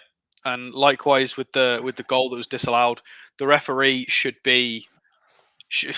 He can't see that. He can't No. see any of that in real time. I think he disallowed it originally for what he thought was a foul on was it Salisu? Whoever was play acting on the floor. Yeah, So Salisu. he disallowed it for a different reason to what the VAR were looking to disqualify it for. Which so the reasoning doesn't even match up. It's two separate incidents that both sets of officials were looking at. It makes no sense. The referee's not sure. He should just allow it. Let referee go and let VAR go and have a look. But it's VAR's job to go and overturn the referee's on-field decision. And because it wasn't clear whether that was a handball for Joe Linton, they couldn't tell. So they've just stuck with the on-field decision. I was listening to double commentary with Paul, so I'm not 100% sure, but it's ridiculous. And the referee has been nothing but woeful. I've never been so frustrated at a 0-0 referee. It's the Pope collision. Then when he just runs through and wins the ball. I mean, what do you want Pope to do? Just not challenge for the ball? I mean, he won it. Some of the dirty plays, professional fouls, grabbing hold of Bruno. They're fully trying to set up just to be ratty and get a 0-0, or maybe try and nick a goal. They've got no interest in playing football. Apart from maybe Seko Mara has been quite bright.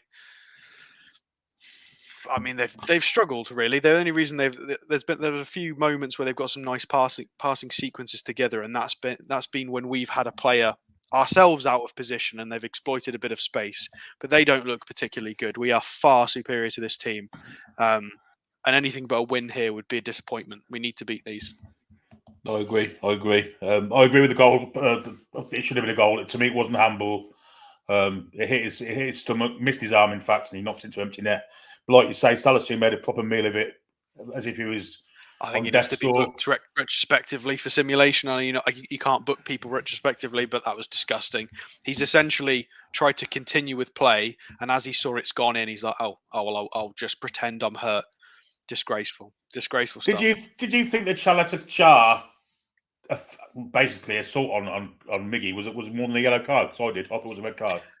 No, because I've seen Trippier do the same and get yellows. So if I want a red for that, I'm being a bit hypocritical. True. Yeah, the one against Man City.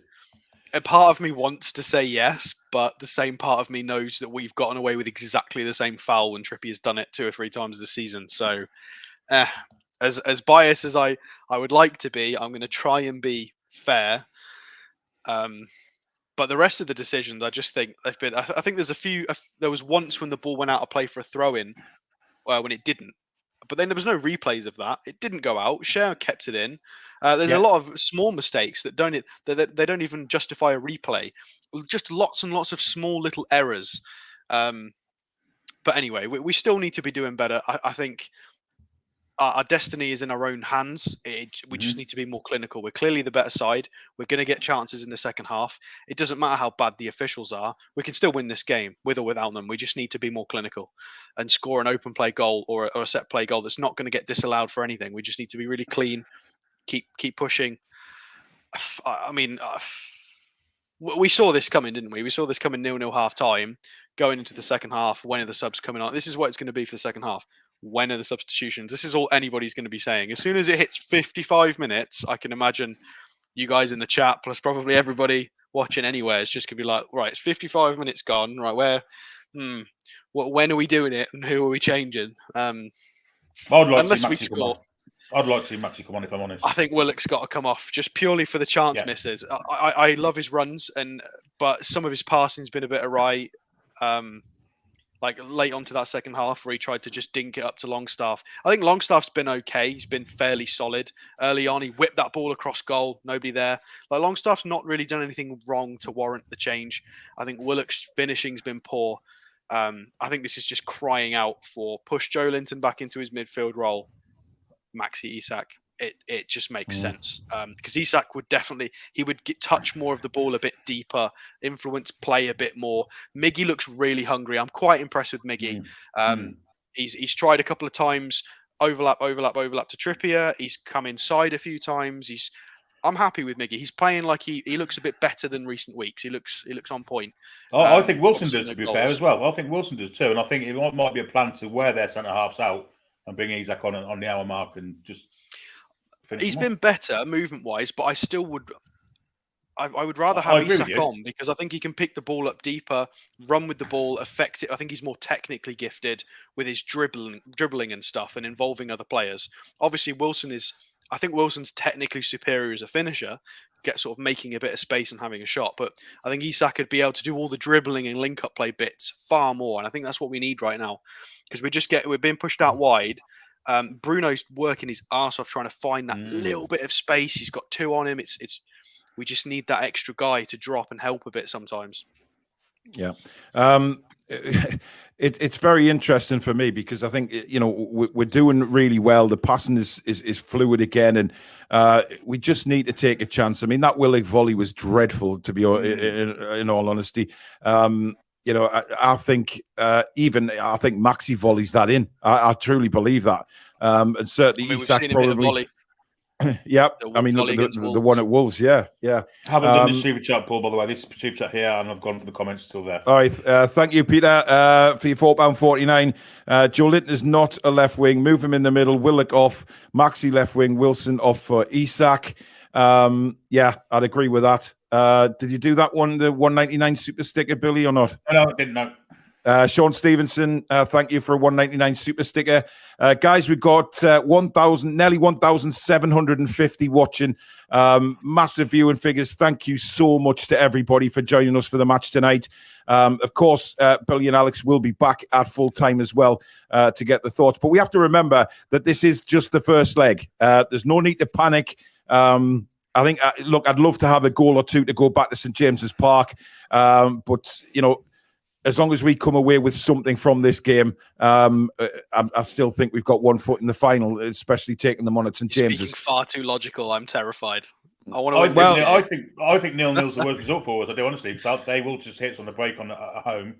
I think if we win, but you have to remember there's no away goals or anything like that, and the atmosphere at St. James is going to be amazing. I just think we're in such a good position. But listen, we should be winning this game. Southampton, to me, they're nothing. They've offered nothing. We are far the superior team, and again, it's just taking the chances. But guys, as I say, we've got nearly 1,800 watching now. Please do hit the like button if you're enjoying the stream tonight, and of course, if you're new to the channel, please do what so many people are doing lately: is hitting that subscribe button, which is completely free to do so. 16,734 we're up to now. Let's see how many we can get up to by the end of tonight's stream. That'll be fantastic. And also, if you're interested, all you new subscribers, we do some merchandise on the channel, and this is where you can find it if you want some Toon Review goodies. So let's get down to business. I've been waiting, think I wanna make that move now. Baby, tell me if you like it. Tell me if you like it now. I've been waiting, think I wanna make that move now. Baby, tell me how you like it. Let's get down to business. toonreview.co.uk is the place to go for merch, and let's hope Newcastle United get down to business. Right, what's your hopes for the second half? Alex, we'll start with you. Well, I'm praying it's just not going to be a case of waiting until the subs come on. I hope we do something between minute 45 and sort of 65. I hope we utilise that time. We come out aggressively. I don't just want us to be all sat there twiddling our thumbs, waiting for the subs bench. And then I think we've got enough to win this. We've been creating so many opportunities. It doesn't necessarily reflect in the XG because we're not getting that final shot off, but we're getting really good chances. I'm going to stick with my own sort of hypothesis in recent weeks. It's got to go in at some point if we just keep doing this. Let's just keep chipping away. We can't put it in rose at every shot, surely. Somebody's got to get it on target. Yeah, you would hope so. I'm sticking with a 1-0 for the second half for us. Fingers crossed. Okay, Billy? I just hope we maintain the control we've had on the game, and sooner or later the better chances will come and we'll put one or two of them away. I'm sure of that. You just got to maintain the control. We've got the players to do it. We've got the energy to do it. I think we'll go ahead in the second half and win this game. Hopefully so. Right, lads, thank you very much for joining me, and I'll see you both at full time, hopefully celebrating the victory. How are the lads? I'll see you soon, guys. See you at full time. So that was Billy and Alex with their thoughts on the first half. And as I say, they will be back at full time to give their thoughts. We're just waiting for the players for the second half.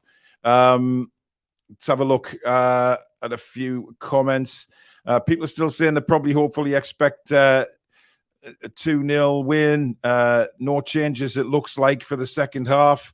Yeah, unfortunately, that looks to be the case. I'm just seeing the players now getting ready to come out for the second half. So as I say, guys, whoever, if you're ahead of me, please just go back and you can pause your Sky so you'll be alongside me once again for the second half, which so many people seem to enjoy doing. You can do the same for the second half. A big second half coming up. There's no doubt about that. Let's just hope we can stay disciplined, not give anything away. Just make sure that we're 100% switched on. Southampton now coming out for the second half, as are Newcastle United. Excitement building, and I just think that this game is there to be won, guys. We've had opportunities. Southampton have offered pretty much nothing as we're underway for the second half. By the way, my clock hasn't started for some reason. Just bear with us a second.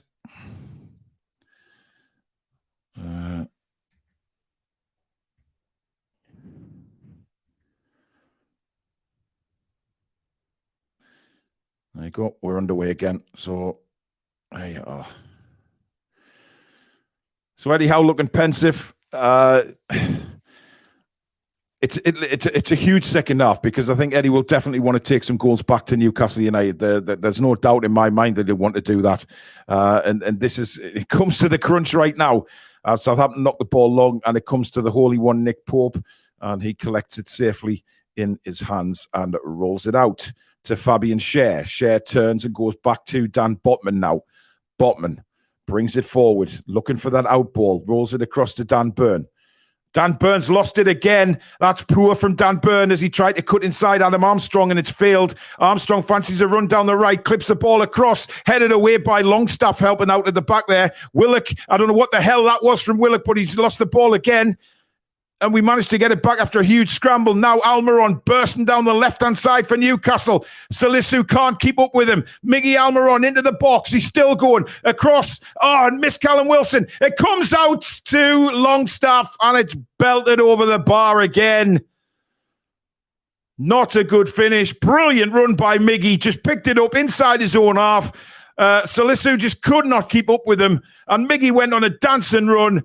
I think he actually tries to pick Wilson out. Wilson, it was behind him. Longstaff comes running on the ball, and as he's done in many a game at the minute, Sean Longstaff, he's just belted that over the bar. No control over that at all. But look, Dan Burn is a big, big worry, a massive worry. He's done that a few times in the first half where he's tried to cut inside and he's lost the ball. He's just been all over the place tonight, Big Dan, which is very unlike him. And what we know about Adam Armstrong is he's got some pace and he'll cause him some problems on that right-hand side. Anyway, Botman brings it out from the throw from Nick Pope. Botman rolls it into Joe Linton. Joe Linton turns, plays it left to Dan Burn now into the Southampton half. He sees the run of Willock, but he's way overhit that. And it's defended very well by Southampton. No way was Willock going to get onto that. It's just not happening for Mr. Byrne at the moment. Here comes Southampton. Ward-Prowse. The touch is poor.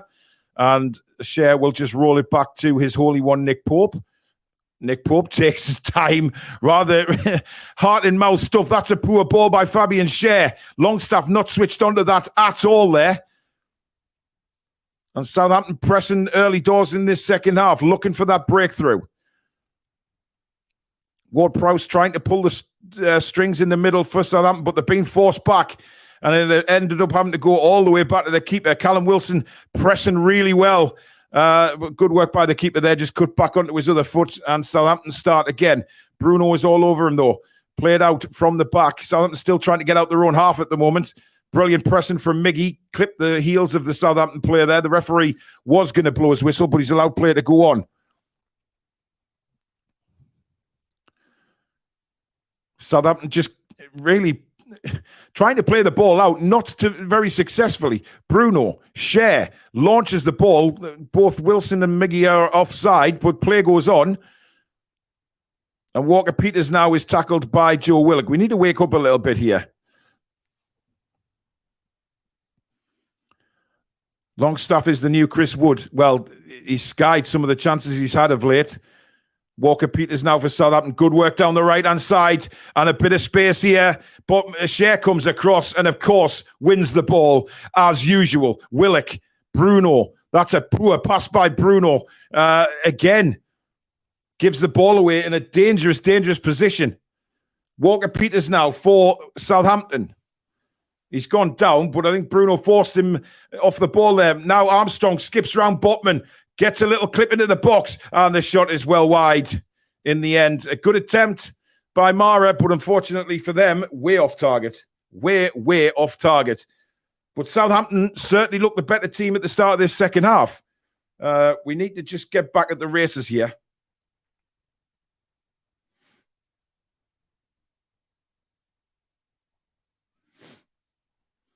It's going to be a goal kick to Newcastle United.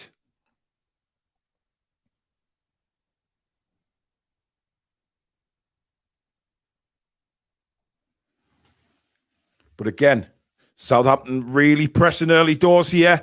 Good defending again by Fabian Cher. Orchich there did really well, forcing him out. It's a Southampton throw. They really look alert at the start of this second half, and we need to wake up. We really do. It hasn't been a great start to this second half from Newcastle. But Southampton know they've got to get something from this game because they face a really uphill task at the Geordie Cathedral next week. Pressure on again, but Southampton have been forced back again. Long ball played forward now. Botman is underneath that. Sorry, Byrne is underneath that for Newcastle. And Byrne holding his right knee. I do wonder if he's carrying a little niggle there. He doesn't look entirely comfortable.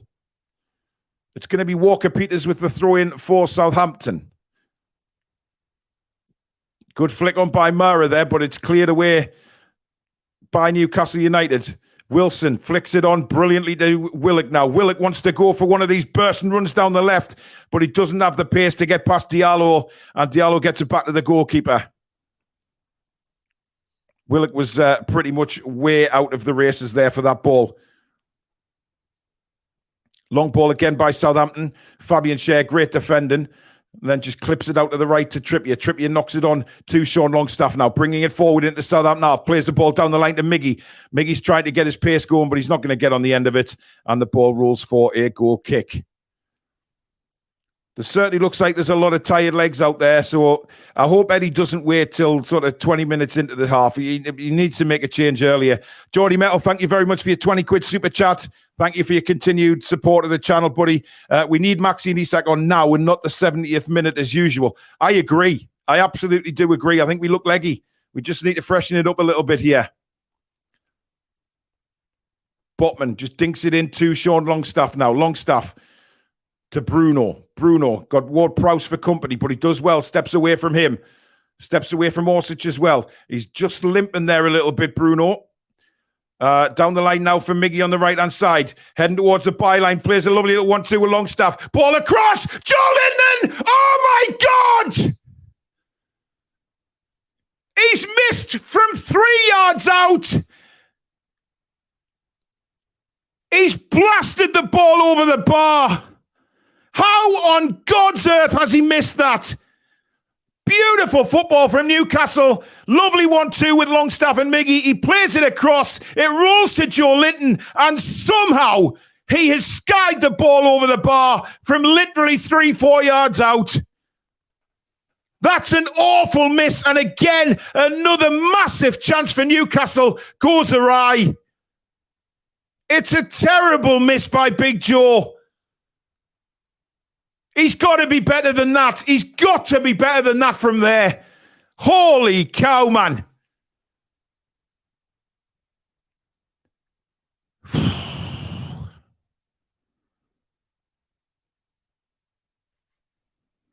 Wipe my arse with sandpaper. That was a huge miss, man.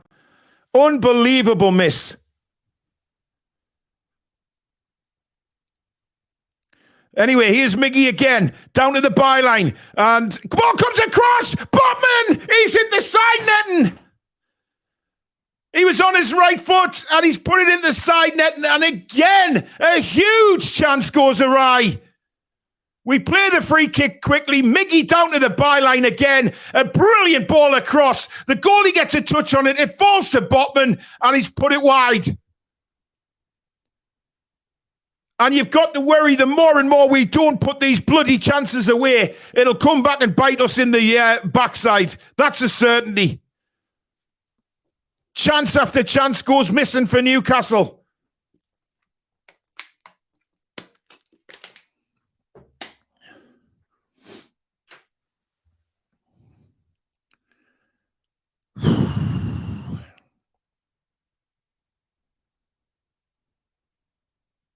Have a bull eat my testicles. Honestly, I can't believe we're not one up here. It's staggering. It's staggering. But we battle on. Long ball played forward again, looking for Callum Wilson. Trying to roll the defender, but he did well there. And Southampton clear the ball. It's a good ball up to Mara now. Now, is it Southampton's turn to have a go at us? It certainly started that way in the second half. End-to-end stuff. Good ball out to the right-hand side. Walker-Peters now coming into the penalty area. Walker-Peters lays it up. He's got two players on him. Burn and Joe Litton. Mara now for Southampton. Good defending by Bruno. But I think that's gone for a Southampton corner. It has indeed. Christ on a bike. I'll tell you something. This is incredible stuff. Both teams, to be fair, are going for it, but Newcastle should have scored, should have been ahead by 3 or 4 by now, the amount of chances we've had. And again, it's those words, the amount of chances we've had. Come on. Eddie's got to change this, to be honest. You know what? We can't keep going like this. Eddie's got to change it at some point. He can't keep just faith with the players that aren't scoring the goals here. Corner comes in and it's safely into the arms of Nick Pope. And we play quickly up to Joe Willock. Willock's got two Southampton players over him and he loses the ball and Orsic brings it forward again. Dan Burn completely out of position. What's he doing over there? He's way out of position. Adam Armstrong fires a shot and that's over the bar from Southampton. But again, Dan Burn lost the ball. He's all over the shop, man. Adam Armstrong just spun him. And I don't know what he's doing in that position anyway. Way out of position.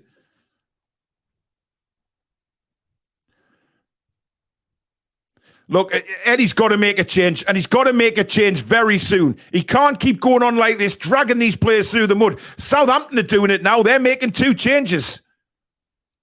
Che Adams is coming on. Mara's gone off, which I'm surprised about. Orsic has gone off as well. I'm not sure who the other one is, but certainly no substitutions there for Newcastle at the moment. 16,747 subscribers, guys. That's incredible. Let's see if we can get right up to 16,800 by the end of this match. That would be incredible. So please subscribe if you're new and don't forget to hit the like button. Thank you so much, guys. Long ball played forward from Newcastle United. Here is Miggy. Farhad, thank you very much for your 729 super chat. Long ball again played forward. But Botman is there. Botman looks for help. He doesn't really want to go back to Nick Pope. Plays a nice ball into Bruno. Bruno now in a lot of space. Bringing it over the halfway line now for Newcastle. Rolls it into Joe Willock on the left-hand side. Willock now cuts back in. Looking for help. Gets it from Bruno. It was a terrible pass, to be honest. Bruno did well to control that. Fabian Schär now. Midway inside the south half, rattles a ball into Joe Linton, but Joe Linton's forced off the ball. No free kicks as the referee. And Southampton come away with the ball again. Walker-Peters, and good defending by Dan Burn this time, doesn't allow Walker-Peters past him, and it's a throw into Southampton. I'm concerned, guys, because if we can see this as supporters, you know, we can see some of the players are very leggy out there. We need a change. We do need a change. But Eddie is certainly not doing that at the moment, and it remains 0-0. Coming up to an hour played. Remember, we do have a week off after this, of course, so that'll be in Eddie's mind as well. But Southampton are looking dangerous again now coming forward. Walker-Peters on the right-hand side. There's an overlap here from Ward-Prowse.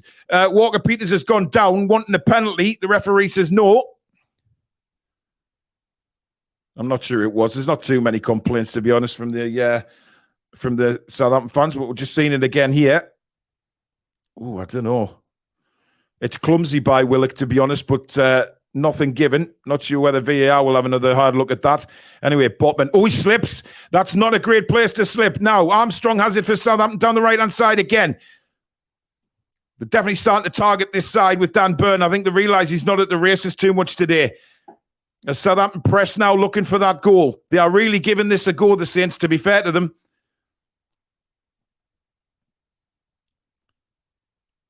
And Southampton have pushed us right back here. Squeaky bum time indeed. Walker-Peters now for Southampton. Doesn't really have a run against Dan Burn because Willock is back there covering and Burn deflects the ball out for a throw-in. So many people in the comments just saying, you know, make a change, make a change. Che Adams now. He's got Willock and Burn all over him. Willock clips it away. It's not the best clearance in the world. He is Adam Armstrong. As Southampton keep pressing. Good interception by Miggy, and he plays it away to Callum Wilson. But again, he's just not... It's covered. I mean, did Miggy overhit that pass there? I'm not so sure. Anyway, Bruno has it for Newcastle. Swings it out to the left to find Joe Willock in a bit of space now. Willock's got an overlap coming from Dan Burn. Willock now for Newcastle. Rolls it into Joe Linton. To Dan Burn now.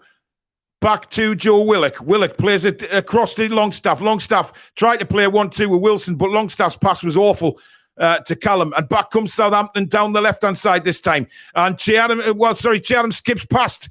He's gone past Trippier. Burn is back there just with a little bit of a back heel to get it away. And now Callum Wilson for Newcastle. Wilson into Joe Linton. This game is just end-to-end all of a sudden now. Willock on the left-hand side. Doesn't really want to take a run at it. Rolls it back to Bruno. Bruno hits a right-footed shot, and it's good play by Miggy to win the ball back. Longstaff.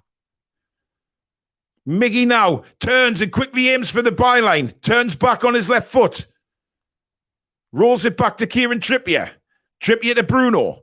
Bruno. Terrible ball into Miggy. Could read that all day long. Fabian Schär's header forward. Intercepted again by the Southampton defender, and they will play it forward again. Fabian Schär, brilliant again, though. Steps up and wins the ball. That's a poor one from Trippier, though, and Newcastle have lost the ball yet again. And forward comes Southampton. Still no sign of a Newcastle substitute, by the way. He's got a good overlap and run from Armstrong. He doesn't use him. Walker-Peters skips in, clips it across, and Ward-Prowse tried the acrobatic Robert-like scorpion kick, if you like, and it's over the bar. But this is worrying for Newcastle, I have to say. Southampton are giving it a real good go. Hopefully, this is just a wave of Southampton pressure. They'll tire out, and the game will fizzle out. But at the minute, Southampton are looking the more likely to grab the goal. It was a good attempt by Ward-Prowse, but he was in a terrible position to try and get it on target. But listen, I don't know why he's not making changes. I don't know why. I don't know why he's waiting so late again.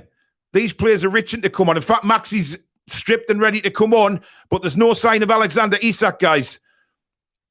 Ward-Prowse now for Southampton, bringing it forward again as the knock on the door. Adam Armstrong plays it all the way back to Walker-Peters. They're definitely targeting this side, though. Without a doubt, they're coming down their right-hand side all the time, literally every attack now. Good pressing again by Callum Wilson, and it has to go all the way back to the goalkeeper. Callum will press him very well again, and he's forced him into a big kick up the field, and that's going to come to nothing. Fabian Schär now just settles the ball down, rolls it to Trippier, who goes back to his Holy One Pope. Nick Pope says, oh, well, let's get up the field, lads. Whacks it up the field. Longstaff is underneath this one. Knocks it down to Miggy. Miggy takes it down. Clips the ball over the top to Trippier. Trippier curls one across to Sven Botman, who's in acres of space now to bring the ball out for Newcastle. Rolls it up to Dan Burn just on the halfway line now. again, rolls it back to Joe Linton. Joe Linton plays it all the way back to Botman. Newcastle just wanting a bit of time on the ball, just re-establish themselves in this game after a few minutes of Southampton pressure. And here they come now. Botman launching one, looking for the run of Miggy. Doesn't quite have the pace on it, though, and that's intercepted. And Southampton come again. Oh, that's a good ball, and it's not offside. This is a big chance, and a brilliant save by Nick Pope. Che Adams tried to roll it past him into the corner, and once again, Nick Pope comes to the rescue of Newcastle United with a brilliant save as Walker-Peters now drives into the box, and Nick Pope is there again.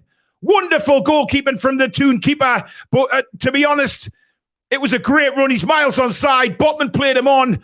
And he comes in and tries to bend it on his right foot. And again, it's one of those leg saves by Nick Pope. If he can't get it with his hands, he'll get it with his legs. And the big Toon brick wall, Holy Pope, keeps them out again. Big chance for Southampton. And we need to up the ante here. We are so off the pace at the minute. It is unbelievable. And I don't know why we aren't making changes. Dan Byrne's give it away again. Horrible ball by Dan Byrne. And now Armstrong comes forward on the right-hand side. Drills it low across the box and Bruno's there. Wave after wave of Southampton attacks here as Joe Linton now frees us and can't get Willock down the left. Southampton just bossing us at the minute. And that's a poor foul by Joe Willock. And the referee gives a free kick. We are all over the shop, guys. We're all over the place.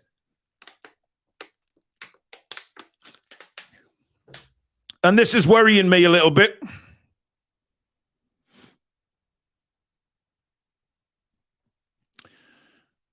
Something needs to be done because Southampton are on the brink of scoring. They really are. I mean, that's how it's looking at the minute. I mean, that was a lazy foul by Joe Willock, to be honest. Really lazy. Just knocks Walker-Peters off the ball. I can't see how Eddie's not seeing his team are absolutely knackered. Anyway, Ward-Prowse is going to take this free kick for Southampton. And again, it's a brilliant ball into the box. And Nick Pope is there again. Saves from, I think it looked like Che Adams again. The chance is still here. It hasn't been cleared. And now it's shot over the bar. And once again, Nick Pope is our rescue. Brilliant ball in again from Ward-Prowse. It fell to Che Adams. And diving to his left was Nick Pope again to make the save. Well, he's earning his corn tonight. There's no doubt about it. And I think Newcastle are finally going to make a change here. I definitely saw Maxi stripped and ready to come on round about 5 minutes ago. Well, Isak's coming on. Callum Wilson's gone off. And again, he's getting 20-odd minutes. Willock's gone off and Maxi's come on. So there you go. We've made the changes. Now, are we able to change the force of this game? Because there's waves and waves of Southampton attacks coming at us. We just need these front men to get a hold of the ball now. But Southampton are really up for this now. Really up for this. Ball played along towards Isak. It's headed back down. Fabian Schär underneath that. Got a good head on it and flicks it back to Nick Pope. Ward-Prowse went down there for a couple of moments with the challenge with Schär, but he's okay. And it's with Trippier now. He rolls it back to Fabian Schär. Schär now. That's not a great ball, and it's straight to Adam Armstrong. We are out of it at the minute. Completely dead on gas, some of these players. Joe Linton comes back to tackle Walker-Peters. Into Adam Armstrong. Armstrong, lovely little touch by Ward-Prowse. Walker-Peters fires in the cross. It's deflected. And there is the safe hands of our Holy Pope again. And he plays a quick throw out to Maxi. Maxi now, who's got bandages all over his legs. But he does well there. Good bit of play by Maxi. He's got loads of space for Almiron on the right-hand side now. Almiron.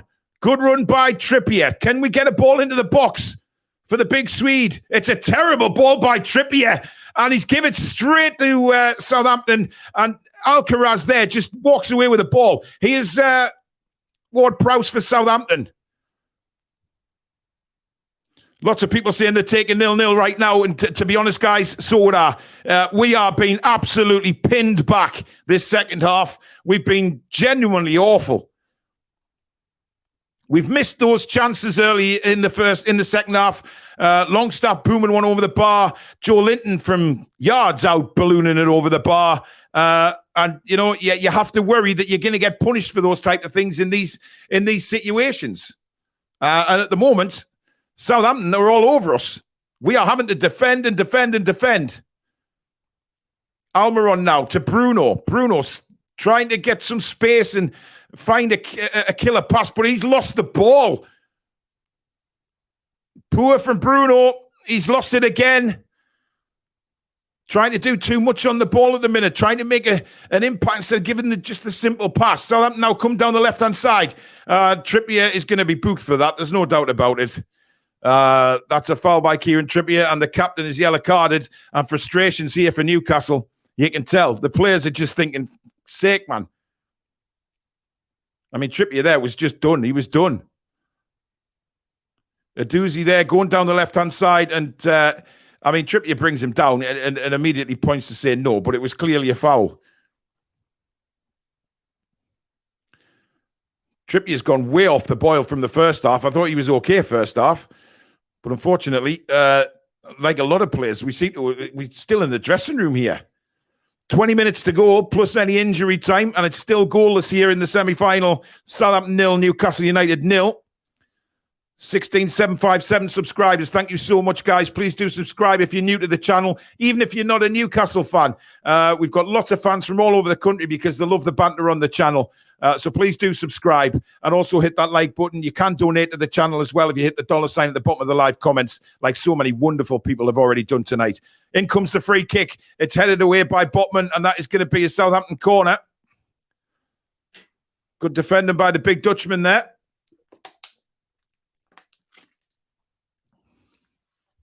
Difficult one, that, because it clipped the head of the Southampton player before it reached Sven Botman. I think it was Alcaraz that got his head on it.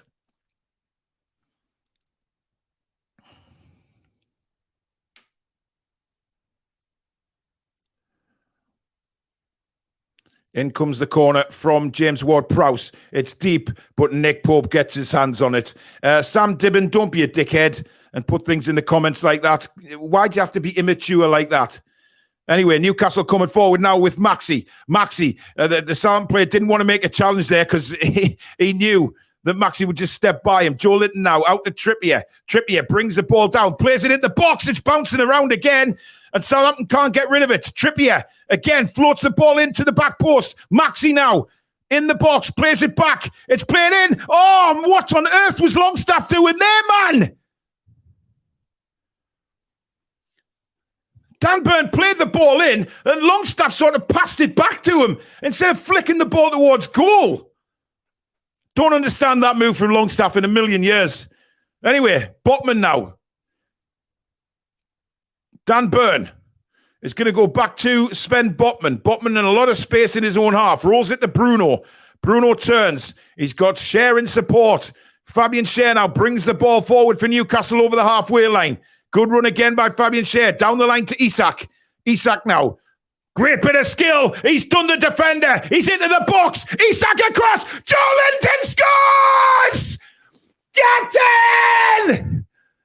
Brilliant, brilliant goal. And Newcastle United take the lead. And it's Joe Linton. And boy, is that made up for his miss earlier on.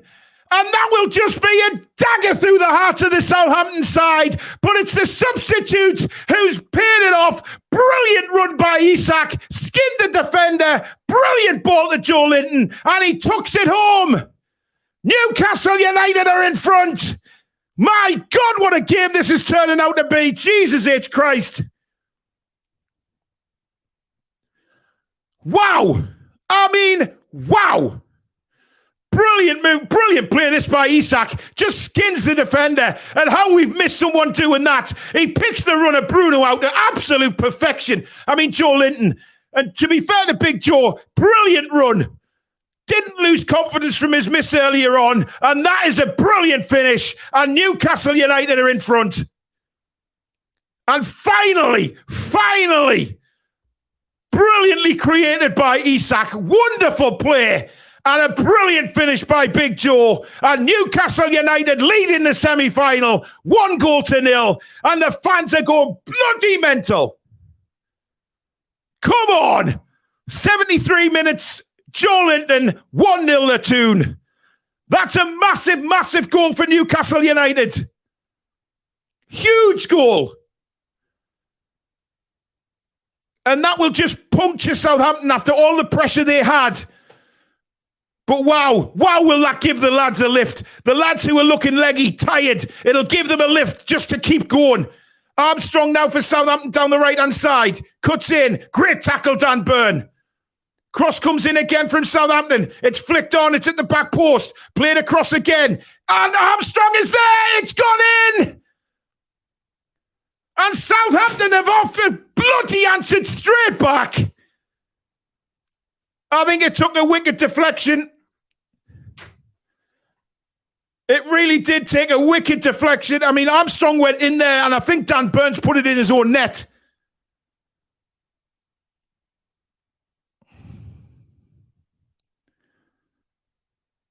Boil my pissing bull's penises. Honestly, that is such a kick in the teeth after taking the lead. But Southampton, they didn't let it get to their heads. They've worked hard. Armstrong's been a threat since he's been on the pitch, to be honest. I mean, it's not the prettiest of goals. It really isn't. The cross came in. Elise at the back post, flicks it in. Oh, my God. I don't know what Dan Burns doing there, to be honest. In it comes again. This will be a better angle. It's flicked on by Che Adams. Elise plays it across. Oh, God almighty. It's just a scruffy goal. A really, really scruffy goal for Southampton. But look, at the end of the day, they all count, and Southampton are back in this game now. George, thank you for your £5 super chat.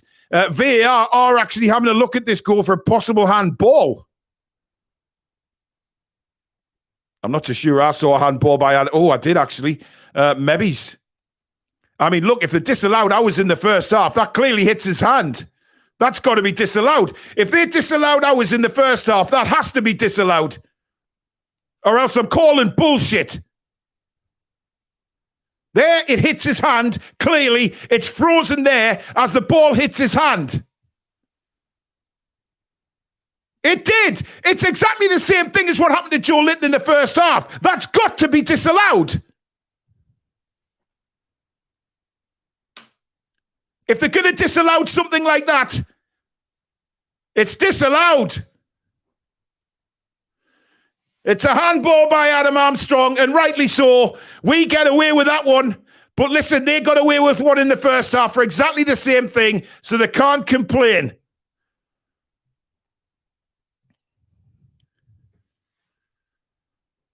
It's exactly the same thing that happened to Joe Linton in the first half, so they can't come out and complain. We got one disallowed for a very, very, very similar handball. You know, to be fair to Adam Armstrong, he knew sod all about it, as Joe Linton did. But if they've got to be disallowed, they've got, you know, if he disallowed in the first half, you've got to do exactly the same here. And it clearly hits his hand. Yes, he knows nothing about it, but he hits it onto Dan Burns' knee, which puts the ball in the net. So you've got to disallow it. Seeing it here again. There it is, off the hand, onto Dan Burns' knee and into the net. So you've got to disallow that goal because Joe Linton's was disallowed. To be honest, it's harsh, but so was Joe Linton's. So if you're going to give that as a goal, you know, Joe Linton's should have been given as well. It's just the fact of life. Both teams are very unlucky not to have, very, very unlucky to have the goals chalked off, in my opinion. As Newcastle come forward again now with Bruno, he goes down. No penalty. Quickly waved off by the referee.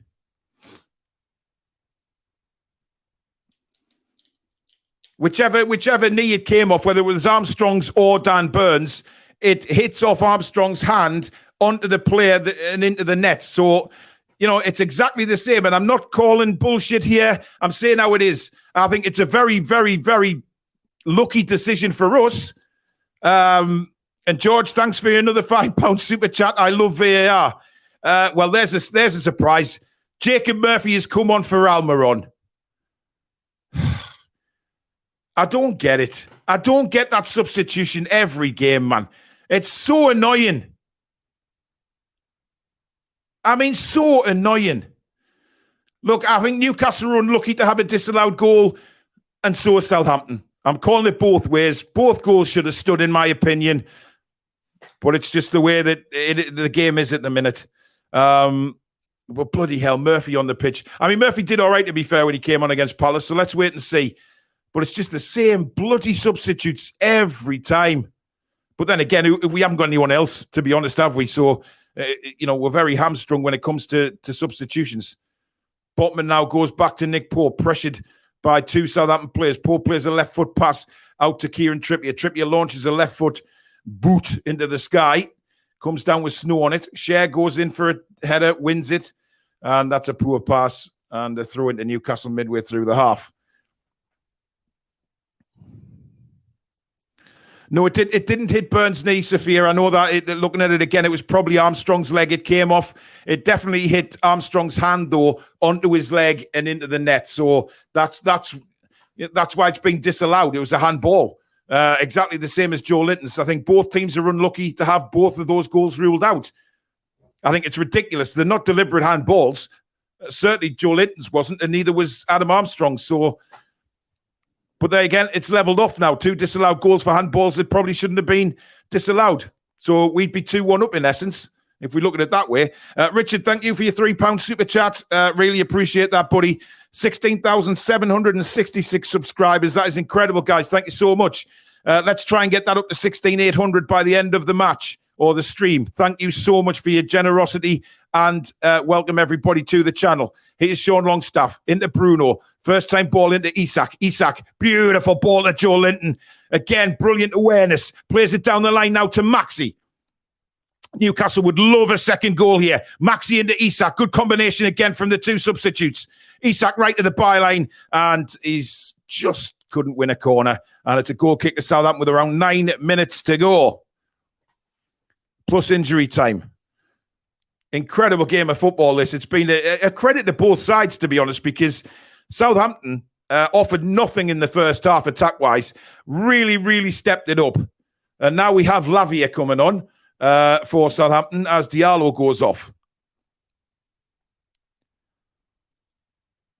I mean, look, both Southampton have really, really stepped it up second half, and credit to them. They've put us under the sword for a lot of this second half, but we've held out, and that's the main thing. Great pressing that from Jacob Murphy. Forces the goalkeeper trying to play it out. He comes across and knocks the ball back for a goal kick. Great effort. The Newcastle fans looking good voice, looking very happy down there. And as they might, we are leading this game. Southampton 0, Newcastle United 1. We're inside the last 10 minutes of the first leg of the semi-final. It's been a hell of a game, to be honest. Really enjoyed it. But Southampton have really made us work for this. Che Adams gets a flick on, comes to Bruno, gives the ball away. Mark the Celt, thank you very much for your £5 super chat, buddy. Really appreciate that. 1,800 watching. That's incredible. Thank you so much for your support, guys. Long ball played forward again by Southampton as they search out an equaliser. Trippier is there. Joe Linton flicks it on. Bruno up to Isak. Isak nods it back. It went in between Joe Linton and Longstaff. Longstaff did really well. Baz Leng, thank you very much for your £20 super chat. The guys look pooped, absolutely. But we do have a week off after this, so it's going to be a huge effort for Newcastle as, well, a bit of nastiness going on here. Bruno taken down. The Newcastle lads go in to support the players. Maxi certainly wasn't happy with something that happened there. And the referee has his yellow card out.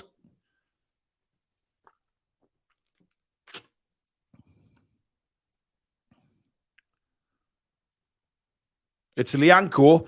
Why is the referee walking to him? He should be calling the referee. The referee should be saying, "You come here, son." He's going to be booked. I didn't quite see what happened. It was a foul on Bruno, and then there was a bit of afters. So he is booked, Lianco. To be honest, I think he shit himself as soon as Botman and Cher came running in. And the referee's booking Maxi. What the hell? We're just seeing it again here. Bruno gets tugged once and then it gets pulled to the floor. And then, well, that's violent conduct, surely. Maxi goes in and pushes him. Isak comes in and then Lianco sees Botman coming behind him and shits himself and runs away like a little girl. I'm not sure why Maxi's been booked there. I mean, Maxi pushed him in the chest, but that wasn't half as bad as what Lianco did. He's sticking up for his teammate. And so that may be a bit of frustration creeping in because obviously they've had a very, very good second half, but haven't been able to make it count so far.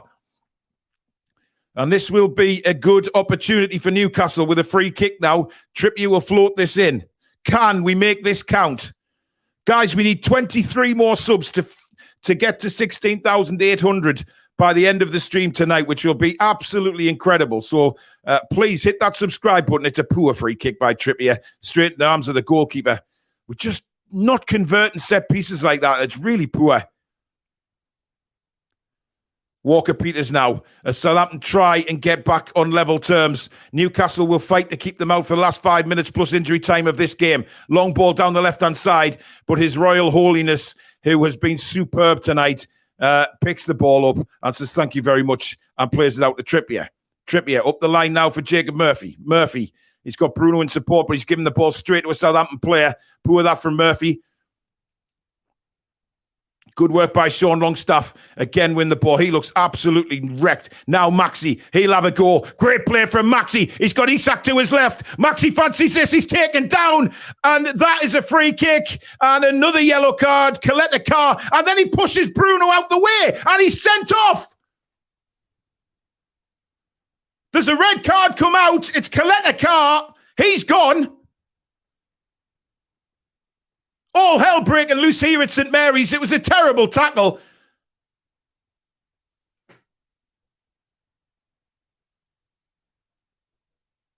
Who's been sent off here? Murphy's waving bye-bye. That is class by Murphy. Absolute shithousery. Waving him off. Coletta Carr is 2 yellow cards. He's gone. Brilliant play from Maxi, though. Wonderful play. Broke through the middle. That's what we want to see by Maxi. And he was away and on goal. There's no doubt about that. Brilliant. Brilliant from Maxi. But one person I would take off the field now, guys, if I was Eddie Howe, is Bruno. Bruno is walking a very, very thin line here. He's been booked now, and he just needs to chill out a bit here. Because the Southampton players will probably target him. I would take Bruno off. But I'm not Eddie Howe. We're in the last 5 minutes of the game here. This is Trippier in share territory without a doubt. But wow, what a run by Maxi. Great to see that back again. Pick the ball up, skips past one, drives for the goal. And he has Isak to the left. He totally done Coletta Carr. And obviously he had no choice but to bring him down. We're 8 subscribers away, guys, from getting 16,800. 8 away. That'll be fantastic if we can get that. We've got nearly 2,000 people watching. Thank you so much, guys. You guys are legends. Please do subscribe if you're new. Come and be part of this brilliant community that we have on the Toon Review. A real family channel where we can all have a good laugh and a good battle about football, where you won't be trolled by anybody, because my fantastic mods will just get them out. We've hit 16,800 already. Thank you so much, guys. Brilliant stuff. Now, can we convert this free kick is the question. It's a long way out, to be honest. I think it's further out than Maxi was actually brought down, to be fair. It's another one of them where they've moved the ball back for some reason.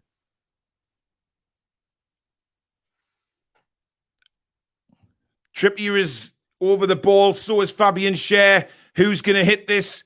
It's definitely going to be an effort on goal. It is Trippier. It's just over the bar. It did start to dip, but too late. But Southampton now with only 10 men on the pitch. I just worry about Bruno at the minute. Just worry about whether they're going to try and break his discipline. We can't let that happen. The Newcastle fans look to be in tremendous voice. We're into the final 2 minutes of normal time, and then we'll see what the crack is with the referee after that. Headed away brilliantly by Bruno. Sorry, that's actually Joe Linton. Just a man mountain. Dan Burn on to Maxi, who's just looked up for it since he's come on. He just runs the ball out of play. Unlucky that.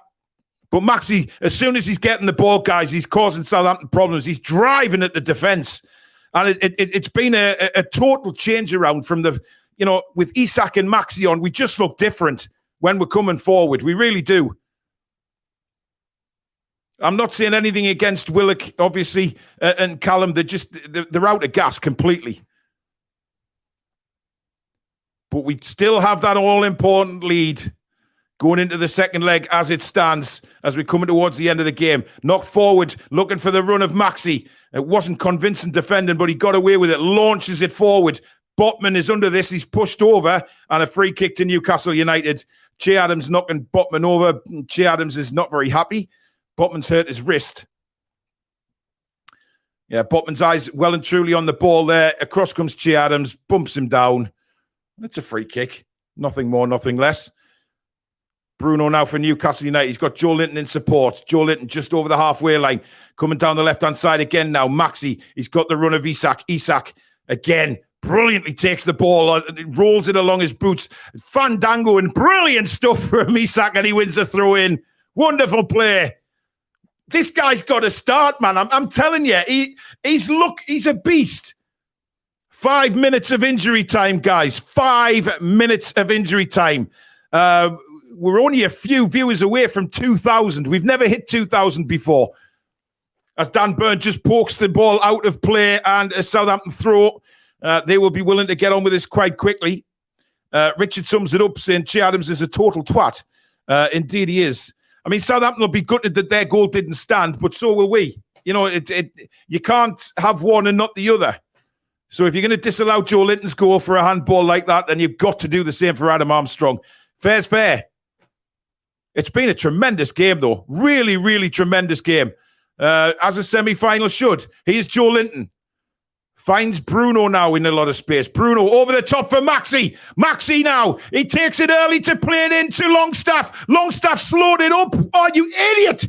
Anyway, it's gone to Murphy. Murphy into the side netting. But Longstaff spoiled that attack. He just stopped. Oh, that's where we just brilliant awareness from Maxi, though. Cuts the ball across. Longstaff then just stops. He could have knocked it to Isak. It's played out wide. Murphy hits a good shot, but just into the side netting. But Isak and Maxi have made a massive difference, a huge difference. Causing all sorts of problems when they both get the ball. Pumped forward by Southampton. There's nobody there, and that ball is just going to roll into the arms of His Holiness Bishop Nick Pope. And he bowls it out now to Dan Burn. Burn brings it forward. Again, though, he's very sloppy there, but manages to get it back to Botman. And Botman goes across to Fabian Schär. Don't forget, though, we've got a week's break after this game. Next Tuesday night is our next one, when we obviously the second leg of this game. So we do get a week off. Here's Isak now. He's in no hurry. He knows Newcastle have a goal lead, and that could be very important given how many goals Newcastle don't concede. Lovely ball out to the left to Maxi now. Maxi, he fancies this, definitely. Cuts inside, finds Bruno. Bruno's got support from... Murphy went to make the run, then stopped, and then Bruno played the ball, and Murphy had already stopped. Unlucky. Unlucky. Really unlucky. Anyway, we're sort of 3 minutes into the injury time period now. 2 minutes left to go of injury time. It's been a battle. It has been a battle for Newcastle today. They've had to weather some big storms from Southampton, but we've missed opportunities as well, guys. We had the best of the first half, that's for certain. But we have the all-important goal created by Isak, drilled home by Big Joe, and that's poor from Longstaff. He's lost the ball again. He shouldn't be doing that in that stage of the game, trying to beat men like that. He's not that type of player. Here comes Elise now for Southampton. Plays it in. That's going to be Nick Pope's great play again by Botman just to leave the ball. Fantastic. We're over 2,000 viewers. Never happened before on this channel. Thank you so much, guys. Maxi on another marauding run, and then he tries to shoot from 50 yards out. I think he saw the keeper off his line. No Newcastle player was up with him, so he said, sod this, I'm going to try and chip the keeper. Unfortunately, it was blocked by Ward Prowse. Good header again by Fabian Schär, who's been magnificent today. Murphy, lovely ball into Longstaff. Longstaff to Joe Linton. Joe Linton into Bruno. Bruno now just brings the ball over the halfway line. Plays a lovely ball. Isak! He's round the keeper and into the side netting. Oh, wow. Well, he had shown Longstaff. If he just pulled the ball back, saying Longstaff had a tap in is a bit of a, brilliant ball by Bruno. Isak, brilliantly round the keeper. The keeper did well, actually. He got a touch on the ball, which forced Isak a little bit wider. And if he hadn't have got that touch, I think he would have ruled it in. But unfortunately, he didn't really want to play it back to Sean Longstaff, and I don't really blame him. But anyway, the ball is, we're in possession again. Ball down the line. Isak pulled back. That's going to be a yellow card. Isak has been unbelievable since he's come on. Him and Maxi have just made such a difference to this team. I mean, I honestly look, Salisu's pulling his shirt before he's even gone. And you know what? I think if these guys had been on 10 minutes earlier, when we were all screaming out for the changes to be made, I genuinely think now there's an off-the-ball incident with Murphy and Longstaff having a dig at each other. Julie J, thank you for your £5 super chat. We'll never see Maxi in Milan. Hopefully not.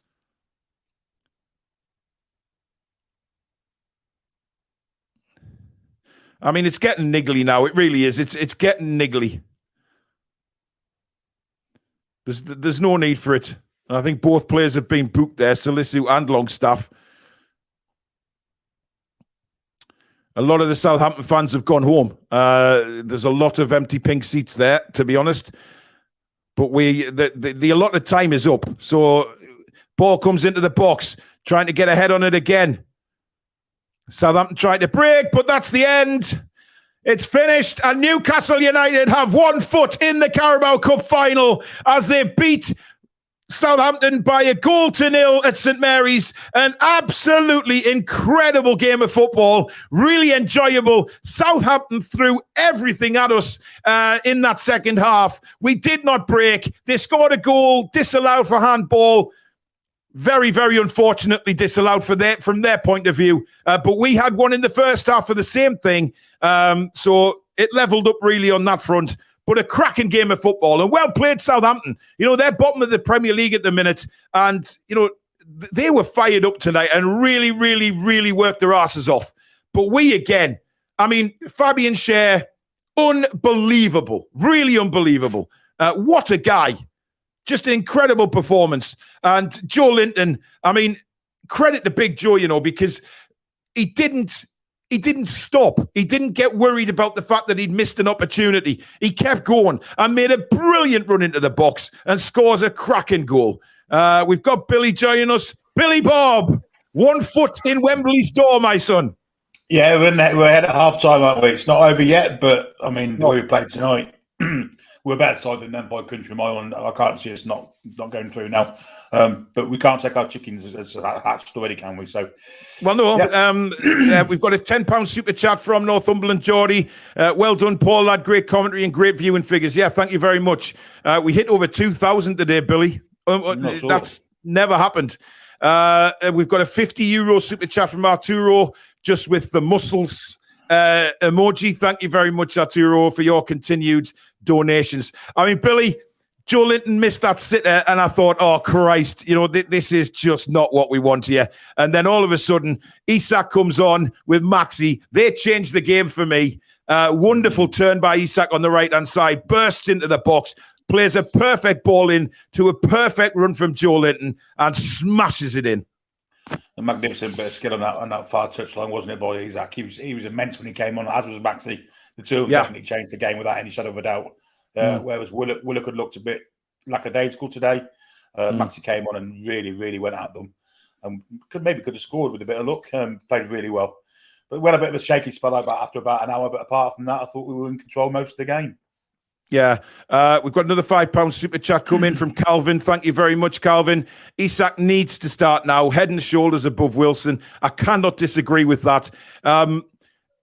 Alex, Southampton really pushed us tonight. They really did, and credit to them, because they were nowhere in that first half, but they really gave it a go second half. It was, you have to take your hats off to them. But again, we looked leggy, we looked tired, but my God, we battled. And obviously they had a goal disallowed. But if you're going to disallow that one, it has to be, considering Joe Linton's disallowed one in the first half. Yeah, consistency. That's all we want. I don't quite know what some of the commentary was saying. Oh, well, hitting his hand didn't influence because it didn't influence the goal because it hit Dan Burn's thigh. That's not the rule. But the handball hit the ball onto whose ever leg it hit to go into the net, so of course it impacted the goal. You wouldn't have gone in without the handball, would it? You wouldn't have gone in without handball. The commentators, this is why we're supposed to be listening to your commentary, because the Sky commentary, I think it was what's his name, Don somebody. They don't know the rules. That's the former Sunderland player. It's not. Surprise, surprise! There doesn't seem to know the handball rule. If it's an attacker in the opposition box, it doesn't matter if it's in the build-up to the goal. Then it's a handball. It doesn't have to be the hand. It's not volleyball. It doesn't have to be the final touch. That's not how that's ever worked. I don't think it's ever been like that. What a stupid comment from them. But yeah, if we wind it back, yeah, they worked us really, really hard. I think that's a result of us not taking our chances in the first half. Absolutely. I am, and then Longstaff, despite having a good first half, went and skied yet another one in the second half. He had a good game. But for heaven's sake, please just drive them low. They don't have to go in. They don't have to go in. But if you keep them at least low enough, you offer up the chance of it bouncing off the post, a rebound off the keeper, something else might happen. We've really got to keep it down. Longstaff and Willock specifically are the two. Yeah. Joe Linton again with that bad miss, but he made up for it with the goal. Yeah. But I mean, look, I love that. I love that by Joe Linton. The fact that he missed such an easy chance, but he bust his arse to get on the end of that Isak cross. Isak knew he was coming. It was a brilliant run, and to finish it the way he did was just incredible. It really was, because he could have put his head down and just lost his confidence, but he didn't. We got another £5 in from Ian Fleming. Ian, thanks very much. He says he didn't think Willock had a good game. Subs made the difference. We'll talk about the subs in a minute, but Nick Pope again, Billy.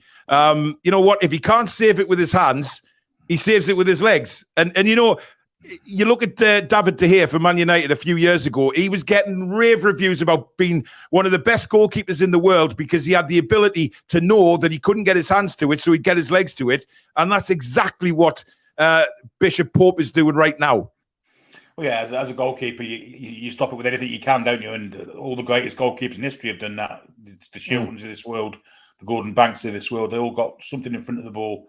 Tonight, he was outstanding. Nick Pope really was. Come and claim crosses, a couple of great saves, got himself in front of the Adams chance. Superb goalkeeping, and he's the best goalkeeper in the league by a country mile. Yeah, he is. So he kept us in the game when we really needed to.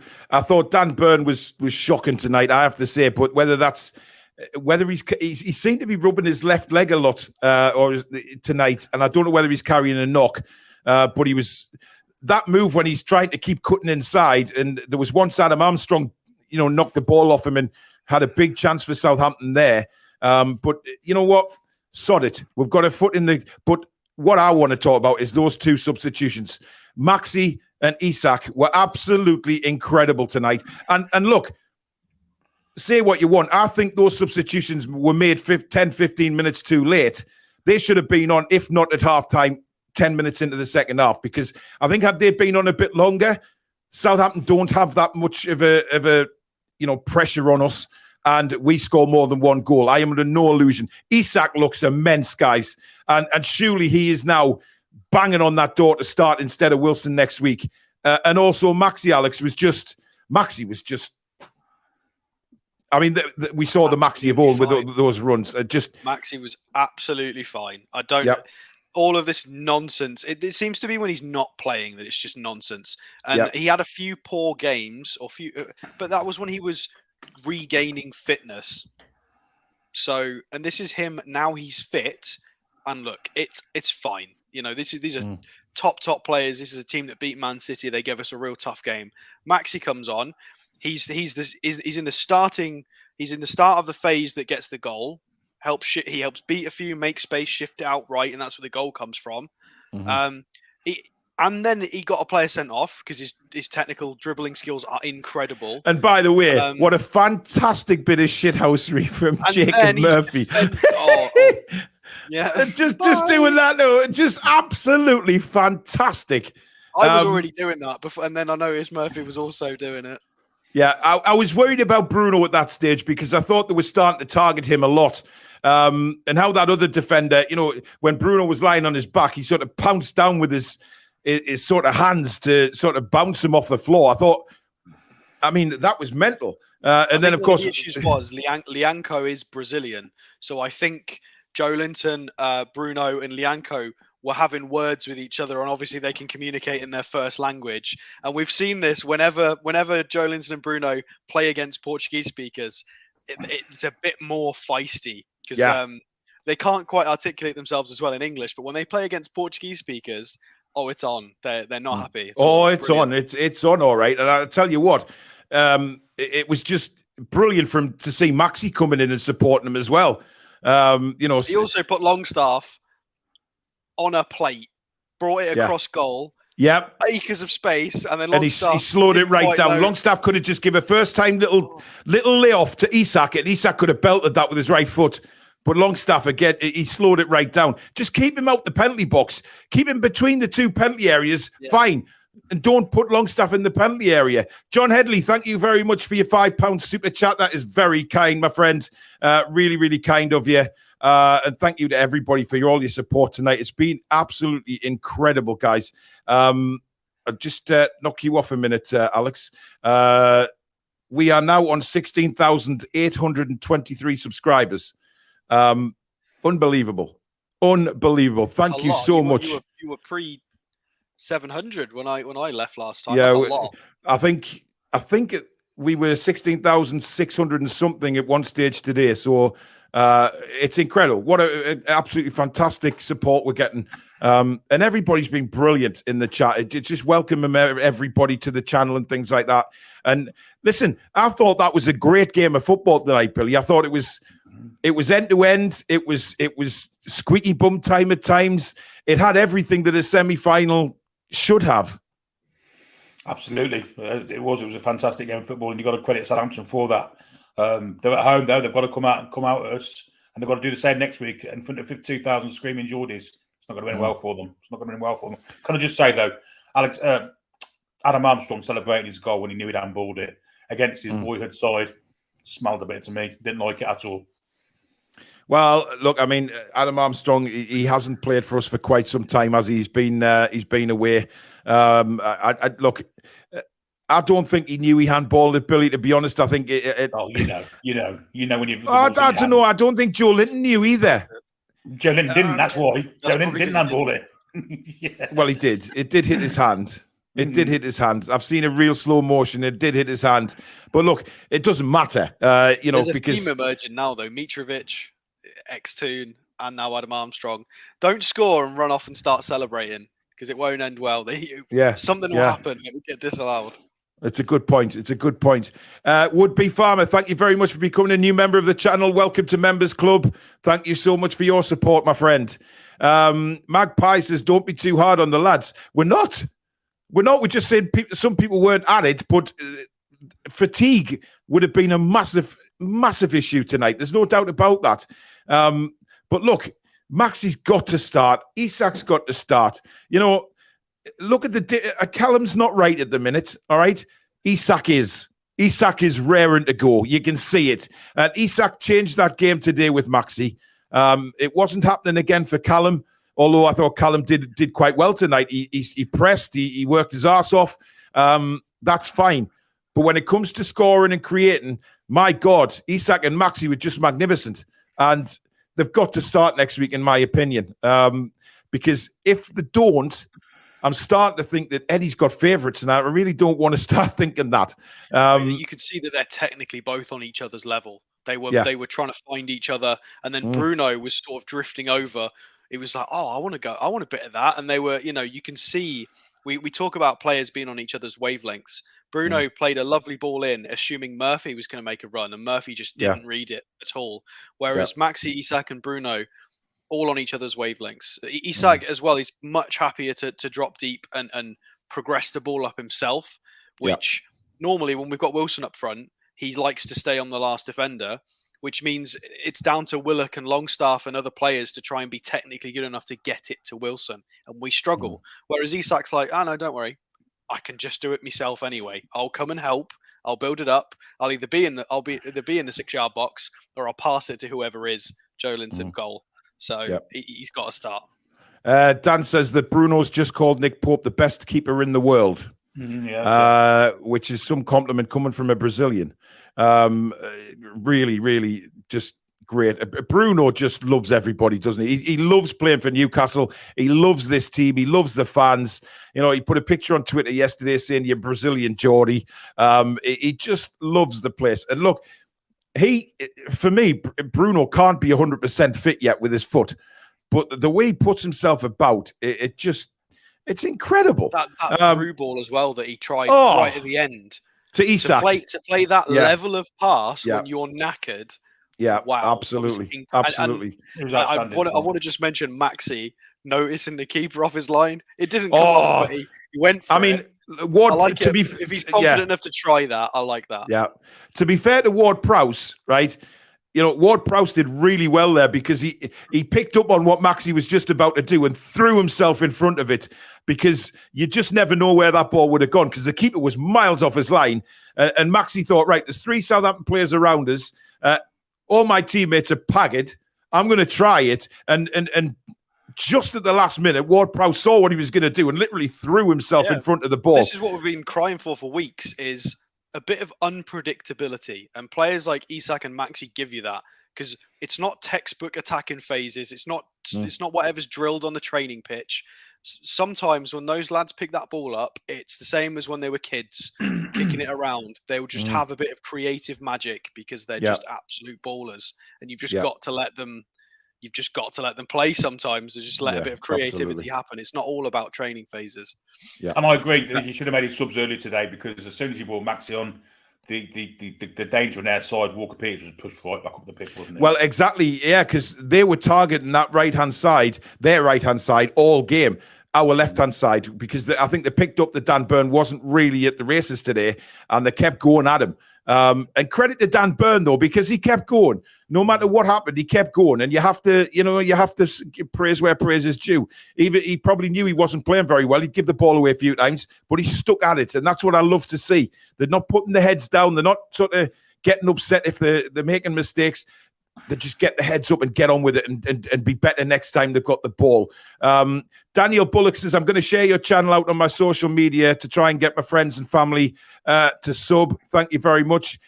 We did have a 50 real come in there. And I've there it is. From Mawson, 50 Saudi Arabian real super sticker. Thank you, Mawson, for your generosity. Right, well, we will do a review tomorrow. I'm not sure what time yet, so keep an eye on the channel, guys. One more point before we go. Yeah, sure. Did anyone spot Sven Botman do a Lascelles tonight with the offside? Yes. I thought one. We'll forgive him for that. I knew that was coming from Alex. I knew he wouldn't have that. Because Lascelles was warming up in the first half. It must have just influenced the game a bit somehow. Yeah. To be fair, it was like he stepped up, didn't he? And then he went, "Oh shit!" And then sprinted backward. He knew straight away what he'd done. Yeah. It's the first time I've ever seen him balls up an offside trap. So, he's still not lost a game in black and white. Well, we were in navy today, but he's allowed one mistake. Yeah, absolutely. But listen, guys, thank you for coming on at the end of the match. Obviously, we'll be back as a threesome tomorrow to do the review and, of course, the player ratings. It'll be a great show because we've got a lot to chat about after that game. Absolutely brilliant stuff. Sorry? And we won, so thank God it will be a fun show. Absolutely. Yeah, it will be a fun show. And look, it's been incredible, guys. Thank you, Billy. Thank you, Alex. And we'll see you tomorrow.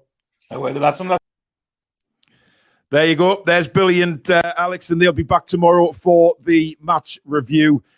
Just keep an eye on all the socials and everything like that, and we'll let you know when we go live, upload or schedule a show, things like that. Keep an eye on the channel.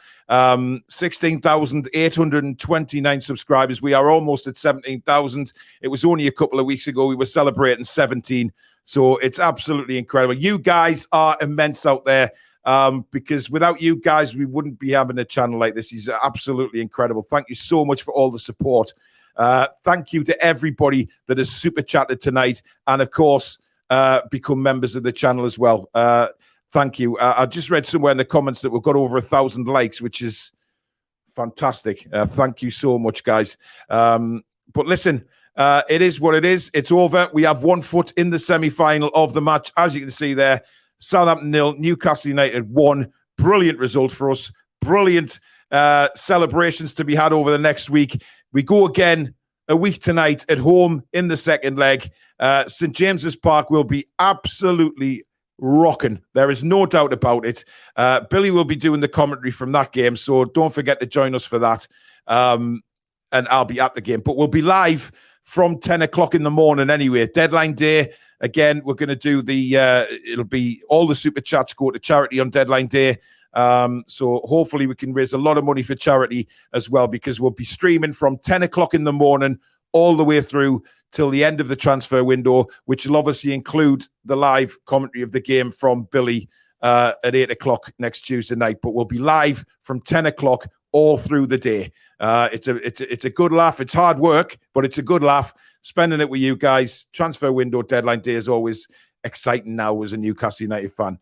So thank you very much to each and every one of you for watching tonight. We'll see you again tomorrow for the for the review. And also keep an eye out for any video with any latest news from the club. But until then, guys, enjoy the rest of your evening. We're almost at Wembley. Take care and good night.